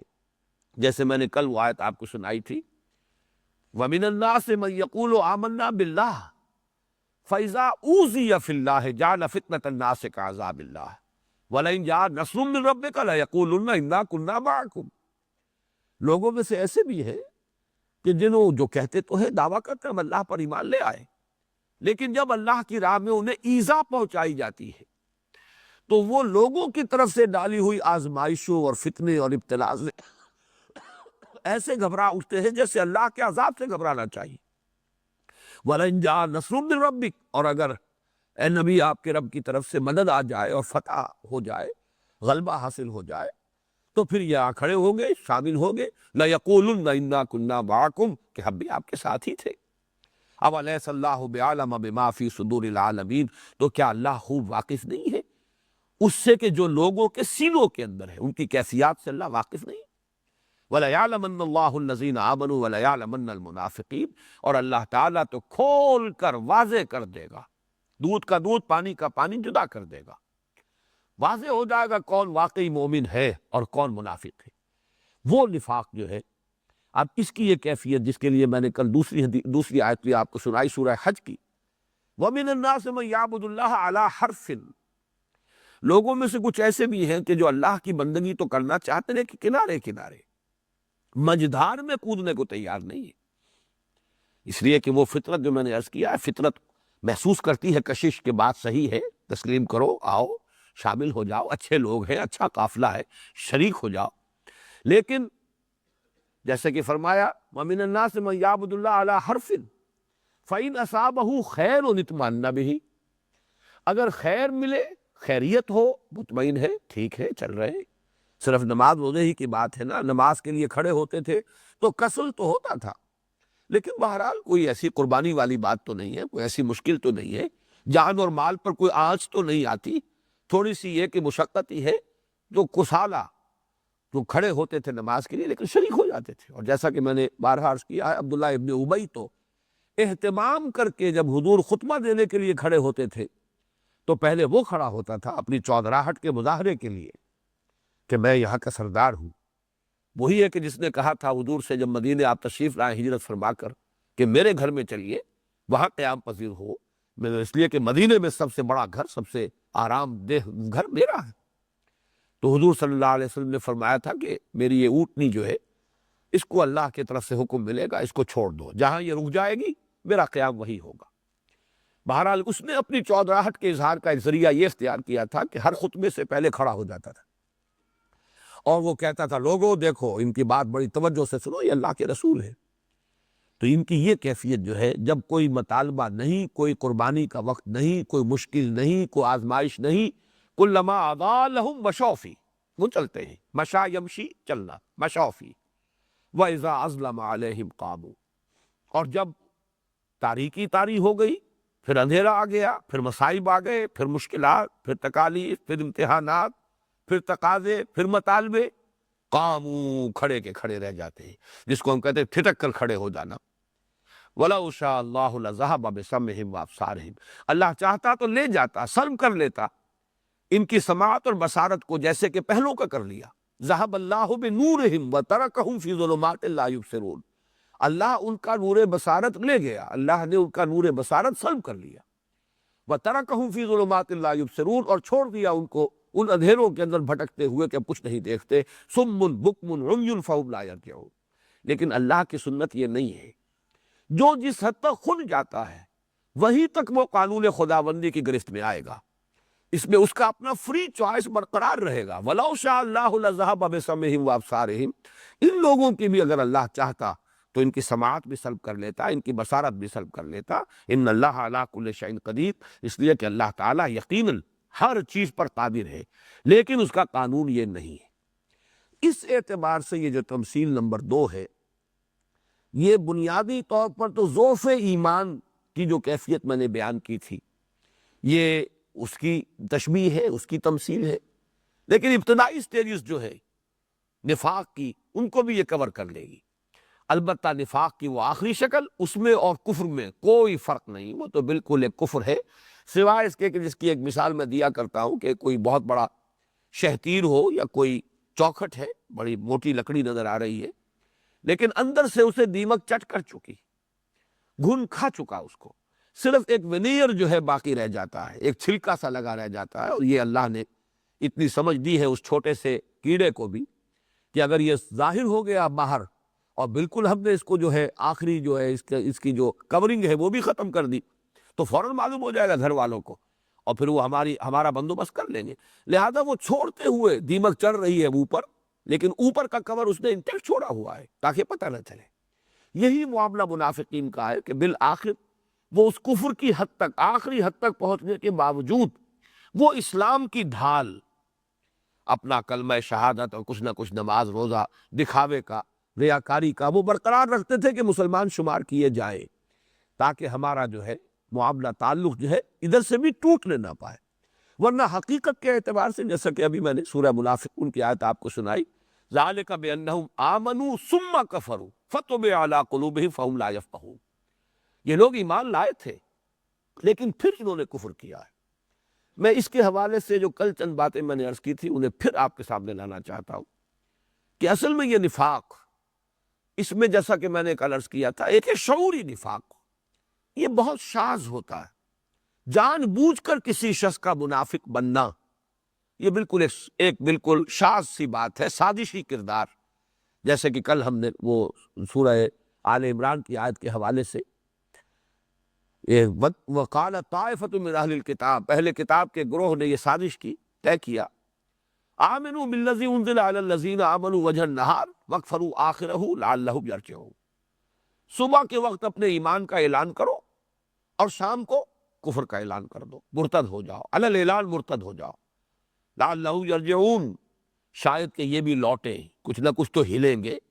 کچھ نہ کچھ تو شک پیدا ہو جائے گا، کچھ نہ کچھ کسی درجے میں تو اشتباہ کی کیفیت ان کے اندر بھی پیدا ہوگی۔ یہ جو جمے ہوئے ہیں، راسخ ہیں، رسوخ جو ہے ایمان کا، اس میں کمی آئے گی۔ تو وہ جو چند گھنٹے اس کا تصور کیجئے، جو شخص مسلمان بنا رہا، اسے یہ معلوم ہے کہ میں مسلمان نہیں بنا ہوں، بلکہ میں شعوری طور پر ارادے کے ساتھ دھوکہ دے رہا، یہ شعوری نفاق ہوا۔ لیکن یہ ہوئی ایک بالکل علیحدہ استثنائی کیفیت۔ اصل نفاق وہ ہے، اور جو مین بلک تھا اس نفاق کا، وہ شعوری نہیں تھا، غیر شعوری تھا۔ اسی لیے اس رکوع میں آپ نے دیکھا لا یشعرون، لا یشعرون، ان کو شعور نہیں ہے، ان کو احساس نہیں ہے، یہ کدھر جا رہے ہیں، کس وادی میں بھٹک رہے ہیں، ان کو یہ معلوم نہیں ہے، لا یعلمون۔ یا جیسے کہ میں نے عرض کیا کہ سورہ منافقون میں آئے لا یفقہون، فطبع علی قلوبہم فہم لا یفقہون، اب ان کے دلوں پر مہر ہو چکی ہے اور یہ تفقہ سے محروم کر دیے گئے، فہم حقیقی اب ان کے پاس نہیں رہا۔ اس کا در حقیقت وہ مرحلہ ہے، اور اس میں بھی مکی نفاق میں اور مدنی نفاق میں، مکی دور میں نفاق اور مدنی دور میں نفاق تھوڑا سا باریک فرق ہے۔ مکی دور میں صرف ایک بات ہی ہو سکتی تھی کہ جو بھی ایمان لایا تھا خلوص کے ساتھ ایمان لایا تھا، شعور کے ساتھ ایمان لایا تھا، اس لیے کہ مکے میں بات ایسی نہیں تھی کہ سرسری طور پر کوئی ایمان لے آئے، جبکہ معلوم تھا کہ یہ تو اپنے معاشرے سے کٹنے والی بات ہے، قبیلے سے تعلق منقطع ہو جائے گا، بہنوں سے بھائیوں سے تعلق منقطع ہو جائے گا، پھر بہرحال وہ دیکھتے ہی تھے کہ ایمان لانے والوں پر کیا بیت رہی ہے، تو جو بھی ایمان لاتا تھا خلوص کے ساتھ لاتا تھا۔ البتہ یہ کہ جیسا کہ میں نے عرض کیا ہے، یہ قدرت کا معاملہ ہے، خدا پنجنگوش یکساں نہ کرد، نہ ہر مرد زن زنست و نہ ہر مرد مرد، سب کے اندر وہ قوت ارادی اتنی قوی نہیں ہوتی۔ یہی وجہ ہے کہ کبھی کبھی جو ہے طبیعت کے اندر ایک کمزوری کا احساس، جیسے اعصاب جو ہے کوئی ڈھیلے پڑ رہے ہو، ہمت جواب دے رہی ہو، اسی کا وہ واقعہ آتا ہے جو سورہ عنکبوت کے ضمن میں وہ آیہ مبارکہ جو ہے اس کی وضاحت میں وہ واقعہ آتا ہے کہ جس زمانے میں شدید ترین پرسیکیوشن ہو رہی تھی مکے میں،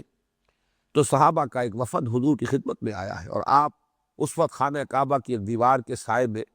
اپنی ایک چادر سے ٹیک لگا کر استراحت فرما رہے تھے۔ ان میں حضرت خباب بن الارت رضی اللہ تعالیٰ عنہ راوی ہے اس واقعے کے، اور یہ وہ ہے کہ شدید ترین ان کو سزا دی گئی کہ دہکتے ہوئے اندارے زمین پر بچھائے گئے، اور ان کو کرتا اتار کر کہا گیا ننگی پیٹھ لیٹ جاؤ، اور لیٹے۔ چنانچہ وہ پیٹھ کی کھال جلی، چربی پگھلی، اسی سے وہ انگارے ٹھنڈے ہوئے، یہ کیفیت۔ اور وہ بعد میں دکھایا کرتے تھے اپنا کرتا اٹھا کر لوگوں کو کہ یہ مجھ پر بیتی ہے اس وقت، اس لیے کہ وہ سارے نشان، قبر جو ہے وہ جلی ہوئی، وہ سب کے سامنے آتی تھی۔ انہوں نے آ کر عرض کیا کہ حضور اب تو مصائب جو ہے ناقابل برداشت ہو رہے ہیں، الا تدعو لنا، کیا آپ ہمارے لیے مدد نہیں کرتے، مدد کی درخواست نہیں کرتے، اللہ سے دعا نہیں کرتے کہ نصرت آئے اور ہمیں اللہ تعالیٰ ان درندوں کی اس بربریت سے بچائے؟ تو الفاظ یہ ہے کہ حضور صلی اللہ علیہ وسلم کا چہرہ مبارک سرخ ہو گیا غصے میں، آپ اٹھ کر بیٹھ گئے۔ آپ نے فرمایا خدا کی قسم تم بہت جلدی مچا رہے ہو، تم سے پہلے تو ایسا بھی ہوا کہ لوگوں کو لایا جاتا تھا، ایمان والوں کو، اور انہیں آدھا دھڑ ان کا جو ہے زمین کے اندر گاڑ کر اور سر پر آری رکھ کر چیرنا شروع کرتے تھے، اور پورے دھڑ کو دو حصوں میں تقسیم کر دیتے تھے۔ یہ بھی ہوتا تھا کہ آگ کے الاؤ جلائے گئے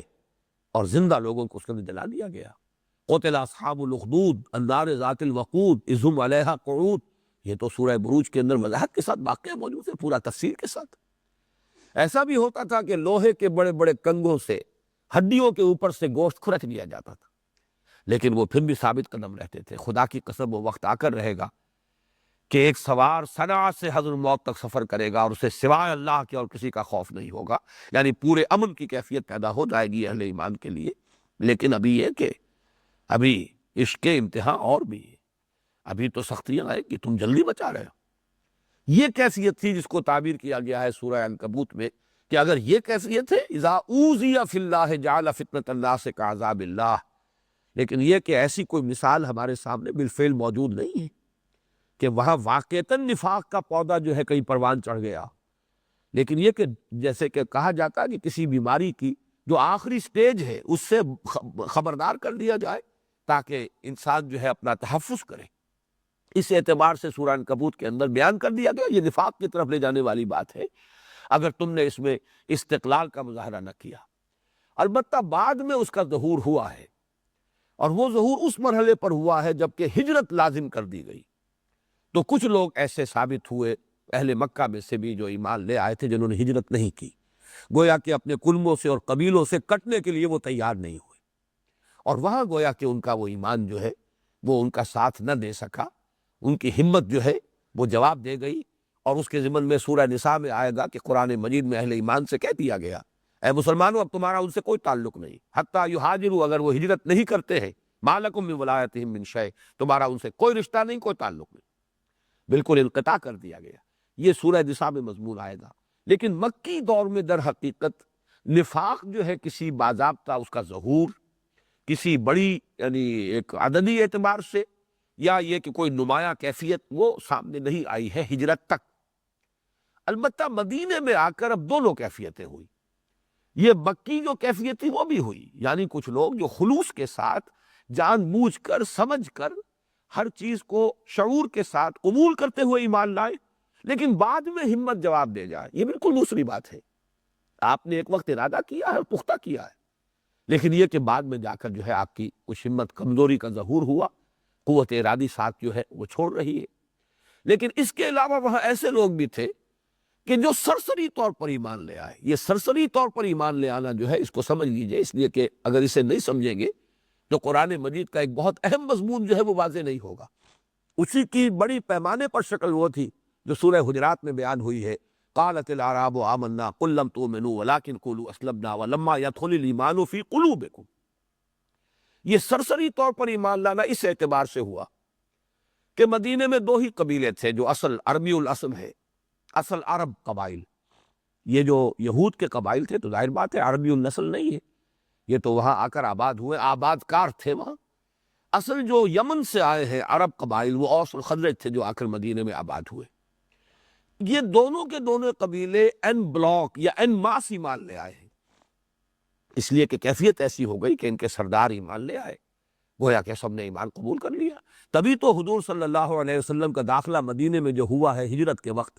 وہ گویا کہ بے تاج بادشاہ کی حیثیت سے ہوا ہے، استقبال ہوا ہے۔ کئی دن سے لوگ منتظر تھے حضور کے کہ آپ کب پہنچے اور ہم خوشیاں منائیں، تو وہ جب داخلہ ہوا ہے تو ایک ایسے کہ بے تاج بادشاہ ہو، اس لیے کہ اوس اور خزرج دونوں کے اکابر، دونوں کے بڑے سردار ایمان لے آئے۔ اس اعتبار سے وہاں کچھ لوگ ایسے بھی تھے جو محض اس وجہ سے مسلمانوں میں شامل ہو گئے کہ اب قبیلہ پورا کا پورا جب مسلمان ہے تو ہم بھی مسلمان ہیں۔ یہ سرسری ایمان ہے۔ اسی لیے میں عرض کر رہا ہوں کہ اس کیفیت کی جو ہے پوری منطقی جو ہے انتہا وہ اس وقت ہوئی جب پورے عرب پر اسلام کا غلبہ ہو گیا۔ اذا جاء نصر اللہ والفتح ورأیت الناس يدخلون فی دین اللہ افواجا، جب اللہ کی مدد آ گئی، فتح آ گئی، اب دیکھا لوگوں کو آپ نے کہ وہ داخل ہو رہے ہیں اللہ کے دین میں فوج در فوج۔ یہ فوج در فوج داخل ہونا بھی اسی نوعیت کا تھا کہ اب قبیلہ نے اپنی اپنی جگہ پر بیٹھ کر مشورے کیے کہ اب تو بات ختم ہوئی، اب تو محمد کو فیصلہ الفتح حاصل ہو چکی صلی اللہ علیہ وسلم، لہٰذا اب اس کے سوا کوئی اور چارہ کار نہیں ہے۔ خاص طور پر جبکہ چیلنج بھی آ گیا تھا، چیلنج یہ تھا کہ اشہر حرم ختم ہوں گے تو فقتلوا المشرکین حیث وجدتموہم، اعلان عام آ گیا، قتل عام ہوگا اب، یا تو یہ کہ اس سرزمین کو چھوڑ کر نکل جاؤ کہیں، یہاں رہنا ہے تو اب اسلام کے بغیر نہیں رہ سکو گی۔ تو اب اس حالت میں جو لوگ ایمان لائے، یقیناً ان میں مومنین صادقین بھی تھے، یقیناً ان میں منافق بھی تھے، جو شعوری طور پر جنہوں نے کہ یہ فیصلہ کیا ہو کہ ٹھیک ہے اب تو ہم بے بس ہو گئے۔ اس وقت تو جس کو کہا جائے کہ سر اپنا نیچا کر لو اور دبک جاؤ اور اسلام کا کلمہ پڑھ لو، پھر دیکھیں گے جب وقت آئے گا، کوئی موقع مناسب ہوگا تو پھر نمٹ لیں گے ان سے۔ یقیناً ایسے لوگ بھی ہوں گے، لیکن ان میں ایک بڑی تعداد ایسے لوگوں کی تھی کہ کوئی بدنیتی بھی نہیں ہے، دھوکہ دینے کا ارادہ بھی نہیں ہے، مرتد ہونے کا کوئی ارادہ بھی نہیں ہے، کسی اور موقع کا انتظار بھی نہیں ہے، لیکن مثبت طور پر ایمان جس کو کہا جائے وہ بھی انہیں حاصل نہیں ہوا ذاتی سطح پر، بلکہ یہ کہ وہ اپنے اس قبیلے کے ساتھ ایمان لے آئے۔ یہ سرسری ایمان، اس کے لیے جو میں نے آج عنوان تجویز کیا ہے ذہن میں رکھیے، یہ سرسری ایمان ظاہر بات ہے کہ اب جب بھی کوئی تکلیف آئے گی، آزمائش آئے گی، یہ جو مدینہ کے اندر شروع ہوا ہے یہ اس لیے کہ یہ چھوٹی تعداد نہیں ہے۔ غور کیجئے کہ غزوہ احد کے وقت حضور صلی اللہ علیہ وسلم جب نکلے ہیں مدینہ منورہ سے تو 1000 کی نفری ہے، اور پھر ذرا باہر گئے ہیں اور 300 واپس ہو گئے، تو 1/3 آف دی ٹوٹل اسٹرینتھ، یہ معمولی نفری نہیں ہے۔ تو اس کو سمجھنا چاہیے کہ کیسے ہو گیا یہ، اور ان میں ضروری نہیں ہے، بلکہ میں جیسا کہ عرض کر رہا ہوں ان میں شعوری منافق تو شاید ہی کوئی ہو، کوئی لوگ ہو گے، ہم تعین کے ساتھ نہیں کہہ سکتے، ہو سکتا ہے عبداللہ ابن ابی ہو، اس لیے کہ اس کے بارے میں قرائن یہی ہے کہ وہ چونکہ ان کا سب سے بڑا سردار تھا، اور چونکہ اس کی بادشاہت کا فیصلہ ہو چکا تھا، اس کے لیے تاج، سونے کا تاج تیار کیا جا چکا تھا، صرف تاج پوشی باقی تھی کہ حضور تشریف لے آئے صلی اللہ علیہ وسلم۔ اب جب اس نے اپنے قبیلے کا رنگ دیکھا، اوس اور خزرج دونوں کا، تو ان کے تو سب اکثر لوگ جو ہیں، بڑے جو لوگ ہیں میرے ساتھی، وہ تو سب کے سب ایمان لے آئے محمد پر صلی اللہ علیہ وسلم۔ تو اس کے لیے گویا کہ اب یہ فیصلہ کن مرحلہ تھا کہ یا تو ابھی میں علیحدہ ہو جاؤں تو سرداری اور چودراہٹ تو ختم ہوئی، یا یہ ہے کہ ذرا اس وقت نیوی پا کے، جسے آپ کہتے ہیں پنجابی میں، اس وقت ذرا سر جھکا لو، پھر انتظار کریں گے کوئی موقع ہو، جیسے کہ سورہ منافقون میں آیا لَيُخْرِجَنَّ الْأَعَزُّ مِنْهَا الْأَذَلَّ، اب کہ اگر کہیں مدینے واپسی ہو گئی تو عزت والے جو ہیں ان ذلیلوں کو نکال باہر کریں گے۔ تو معلوم ہوتا ہے ان الفاظ بتا رہے ہیں کہ اس کے دل کے اندر کیا روگ تھا، کتنا غصہ تھا، کتنا بغض تھا، کتنا عناد تھا، کتنا شقاق تھا حضور صلی اللہ علیہ وسلم کے خلاف، لیکن یہ کہ مجبوراً وہ ایمان لایا، اس لیے کہ پوری قوم جب جا رہی ہے ادھر تو وہ اکیلا کیا کرے۔ تو شعوری بھی یقیناً اس میں منافق ہوں گے، لیکن بڑی تعداد ایسے ہی لوگوں کی تھی جو سرسری طور پر شامل ہو گئے، لیکن اب جب مرحلہ آیا انہیں معلوم ہوا کہ 3000 کا لشکر جو ہے باہر کھڑا ہوا ہے قریش کا، کیل کاٹے سے لیس، تو بہانہ بنا کر کہ جب ہمارے مشورے پر عمل نہیں ہوا تو پھر ہم خام خواہ کیوں اپنی جانوں کے لیے خطرات مول لیں، وہ واپس ہو گئے۔ تو یہ سمجھیے کہ نفاق مکے میں صرف ایک تھا،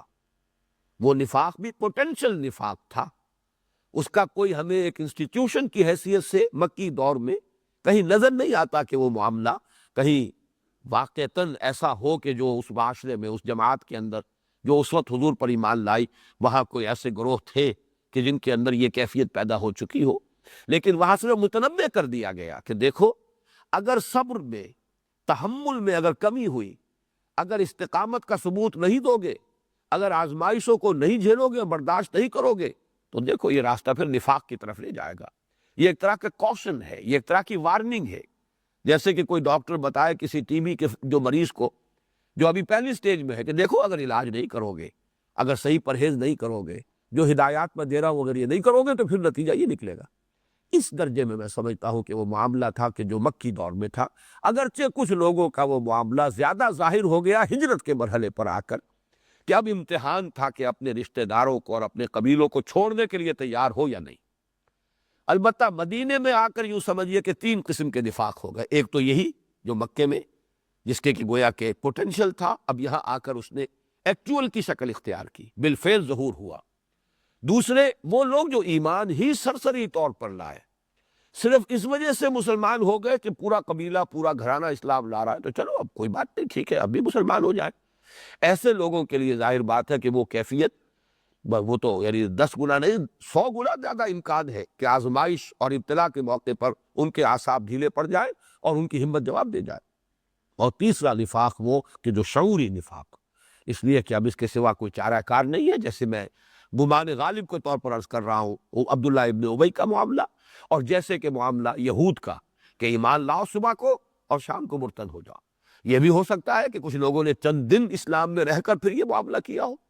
تاکہ مسلمانوں کی ہوا اکھڑ جائے، اور جو ساکھ ہے ایمان کی اور اہل ایمان کی، وہ ساکھ جو ہے اس کے اندر کمی پیدا ہو جائے۔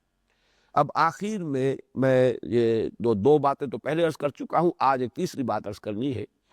قرآن مجید میں یہ جو اصول ہے، القرآن یفسر بعضہ بعضا، قرآن مجید ایک ایسی کتاب ہے اس کا ایک حصہ دوسرے حصے کی تفسیر کرتا ہے، اسی اعتبار سے جو مشابہتیں ہوتی ہیں ان کو نمایاں کیا جائے تو اور اس سے فہم قرآن کے اندر ایک کچھ اضافہ ہوتا ہے۔ تو جیسا کہ میں نے کل عرض کیا تھا، سورہ بقرہ کی پہلی 5 آیات کا تقابل ذہن میں رکھیے سورہ لقمان کی پہلی 5 آیات سے، وہ تو بہت ہی گہرا تقابل ہے۔ جیسا کہ میں نے کل آپ کو بتایا تھا، الف لام میم سے شروع ہوا دونوں جگہ، پھر یہ کہ وہاں ذالک الکتاب لا ریب فیہ، اور یہاں ہے تلک آیات الکتاب الحکیم، وہاں ہے ھدی للمتقین، اور سورہ لقمان میں ہے ھدی ورحمۃ للمحسنین، وہاں پھر آیا الذین یؤمنون بالغیب ویقیمون الصلاۃ ومما رزقناہم ینفقون، یہاں فرمایا الذین یقیمون الصلاۃ ویؤتون الزکاۃ وبالآخرۃ ھم یوقنون، یہاں بھی ہے وہاں بھی ہے، جو کا تو۔ البتہ صرف ایک چیز جو سورہ بقرہ میں ہے سورہ لقمان میں نہیں ہے، یعنی والذین یؤمنون بما انزل الیک وما انزل من قبلک۔ اس کی وجہ یہ ہے کہ مکی دور میں خطاب سب کا سب ابھی مشرکین سے تھا، اہل کتاب سے خطاب تھا ہی نہیں۔ سورہ بقرہ میں چونکہ اس کا جزو اعظم جو ہے وہ یہود سے خطاب پر مشتمل ہے، لہذا وہاں اس کا اضافہ کیا گیا والذین یؤمنون بما انزل الیک وما انزل من قبلک وبالآخرۃ ھم یوقنون، جیسے یہاں ہے ویسے ہی وہاں، اولئک علی ھدی من ربہم واولئک ھم المفلحون، جو کہ تو یہ آیت سورہ بقرہ میں بھی اور سورہ لقمان میں بھی، تو اس سے بھی جو ہے ایک روشنی پڑتی ہے۔ اسی طریقے سے جو سورہ بقرہ کے پہلے رکوع کی آخری 2 آیات ہیں، ان الذین کفروا سواء علیہم انذرتہم ام لم تنذرہم لا یؤمنون، بلکہ اس پورے رکوع کی بحیثیت مجموعی سورہ یاسین کے پہلے رکوع سے بڑی مشابہت ہے، جیسے کہ یہاں فرمایا گیا کہ اب یہ ایمان نہیں لائیں گے، سواء علیہم انذرتہم ام لم تنذرہم لا یؤمنون، بعین ہی یہی الفاظ آیت نمبر 7 ہے سورہ یاسین کی، وَسَوَاءٌ عَلَيْهِمْ أَنذَرْتَهُمْ أَمْ لَمْ تُنذِرْهُمْ لَا يُؤْمِنُونَ، اور اس میں یہاں پر ختم اللہ علی قلوبہم وعلی سمعہم ہے، اور سورہ یاسین میں ہے اِنَّا جَعَلْنَا فِي أَعْنَاقِهِمْ أَغْلَالًا فَهِيَ إِلَى الْأَذْقَانِ فَهُمْ مُقْمَحُونَ وَجَعَلْنَا مِن بَيْنِ أَيْدِيهِمْ سَدًّا وَمِنْ خَلْفِهِمْ سَدًّا فَأَغْشَيْنَاهُمْ فَهُمْ لَا يُبْصِرُونَ۔ ہم نے ان کے آگے بھی ایک روک لگا دی ہے، دیوار کھڑی کر دی ہے، پیچھے بھی ایک روک ہے، دیوار ہے، اور ہم نے ان کو ڈھانپ دیا ہے، اب یہ کچھ نہیں دیکھ رہے۔ تو بالکل وہی الفاظ کہ ختم اللہ علی قلوبہم وعلی سمعہم وعلی ابصارہم غشاوہ ولہم عذاب عظیم۔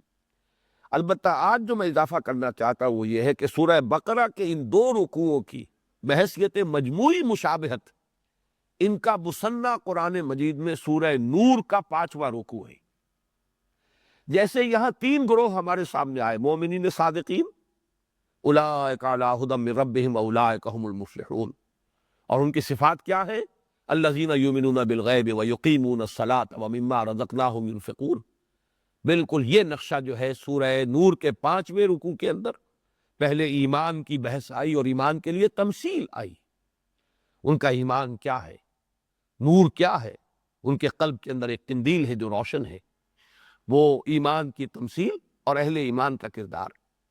پھر وہاں دو شیڈز بیان ہوئے کفر کے، والذین کفروا اعمالهم کسراب بقیعۃ یحسبہ الظمآن ماء حتی اذا جاءہ لم یجدہ شیئا ووجد اللہ عندہ فوفاہ حسابہ واللہ سریع الحساب۔ اور دوسری او کظلمات فی بحر لجی، جیسے یہاں آیا تھا او کصیب من السماء فیہ رعد وبرق، او کظلمات فی بحر لجی یغشاہ موج من فوقہ موج من فوقہ سحاب ظلمات بعضها فوق بعض اذا اخرج یدہ لم یکد یراہا ومن لم یجعل اللہ لہ نورا فما لہ من نور۔ تو بین ہی وہی تین گروہ جن کا ذکر یہاں ہو رہا ہے، وہی تین گروہ جن کا ذکر سورہ نور میں ہو رہا ہے۔ وہاں کفر کے دو شیڈز بیان کیے گئے، ایک کفر کی وہ حالت ہے کہ تاریکی ہی تاریکی ہے،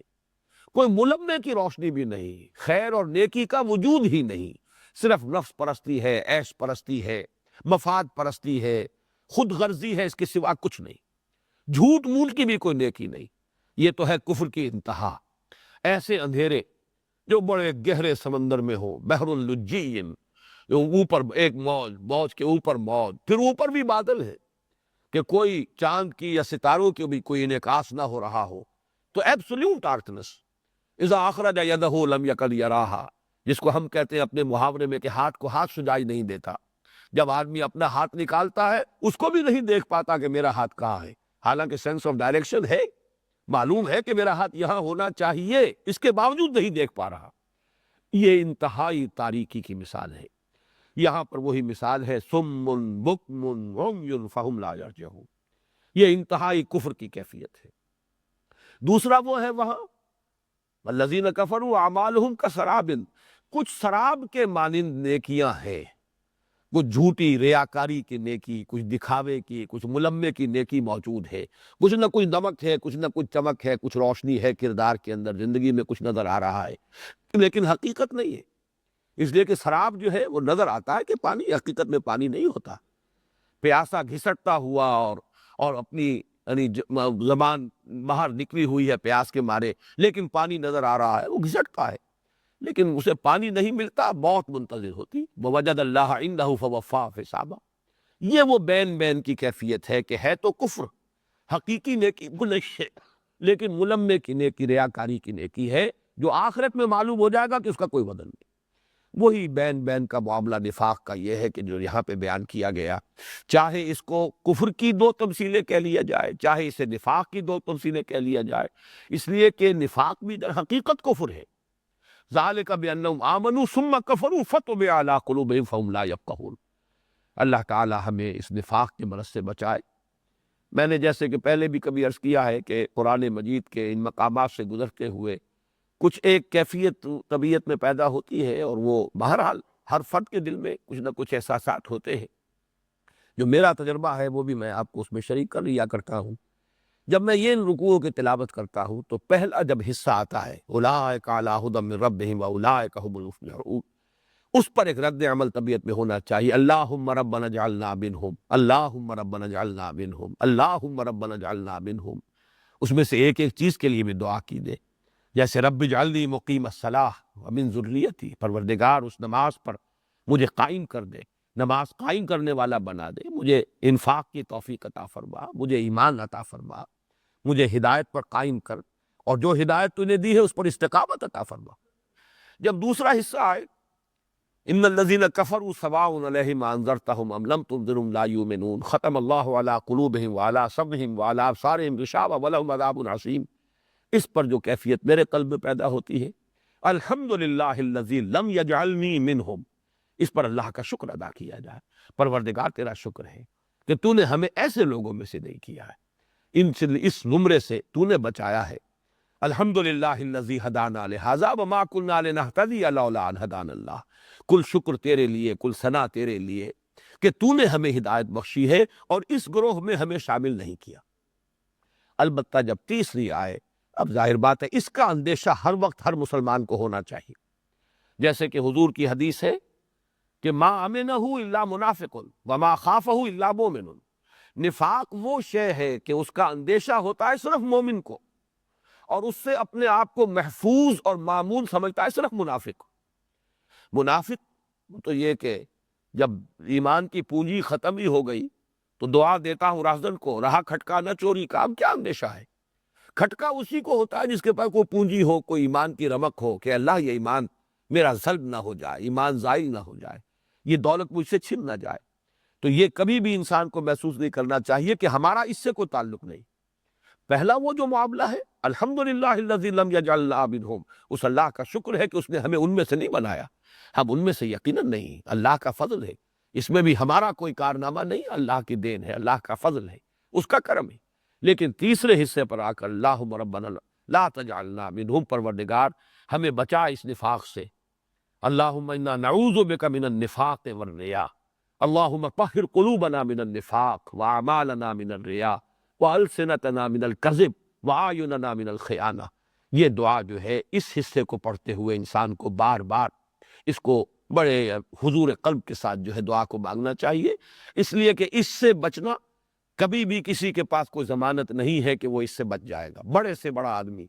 جتنی جس کے پاس دولت ایمان ہوگی اتنا ہی وہ خطرے میں ہے، شیطان اتنا ہی اس پر مورچہ لگائے گا اور اس کو اس ایمان کی دولت سے محروم کرنے کی کوشش کرے گا۔ بڑے مغالطے میں ہوتے ہیں وہ لوگ جو سمجھتے ہیں کہ ہم مامون اور مسعون ہیں۔ حضرت عمر تک کا حال یہ ہے کہ وہ حضرت حذیفہ ابن یمان رضی اللہ تعالیٰ عنہ سے پوچھا کرتے تھے، انشدک باللہ، کیونکہ حضور نے کچھ منافقوں کے نام انہیں بتا دیے تھے کہ حذیفہ، لیکن ساتھ ہی یہ فرما دیا تھا کہ یہ بتانے کسی کو نہیں ہے، یہ ایک راز ہے میرا، اور اسی لیے ان کا نام پڑ گیا تھا صاحب و سر النبی، نبی کے رازدان ہے، نبی کا ایک راز ان کے پاس ہے۔ تو حضرت عمر کہا کرتے تھے کہ میں تمہیں اللہ کی قسم دے کر پوچھ رہا ہوں حذیفہ کہ کہیں میرا نام تو ان میں نہیں تھا۔ یہ کیفیت ہونی چاہیے اگر واقعتاً ہمارے اندر ایمان ہے۔ اور ظاہر بات ہے کہ اس سارے کا تعلق، جیسا کہ میں نے عرض کیا، فرائض دین کا وہ جامع تصور اگر سامنے ہوگا، دین صرف نماز روزے کا نام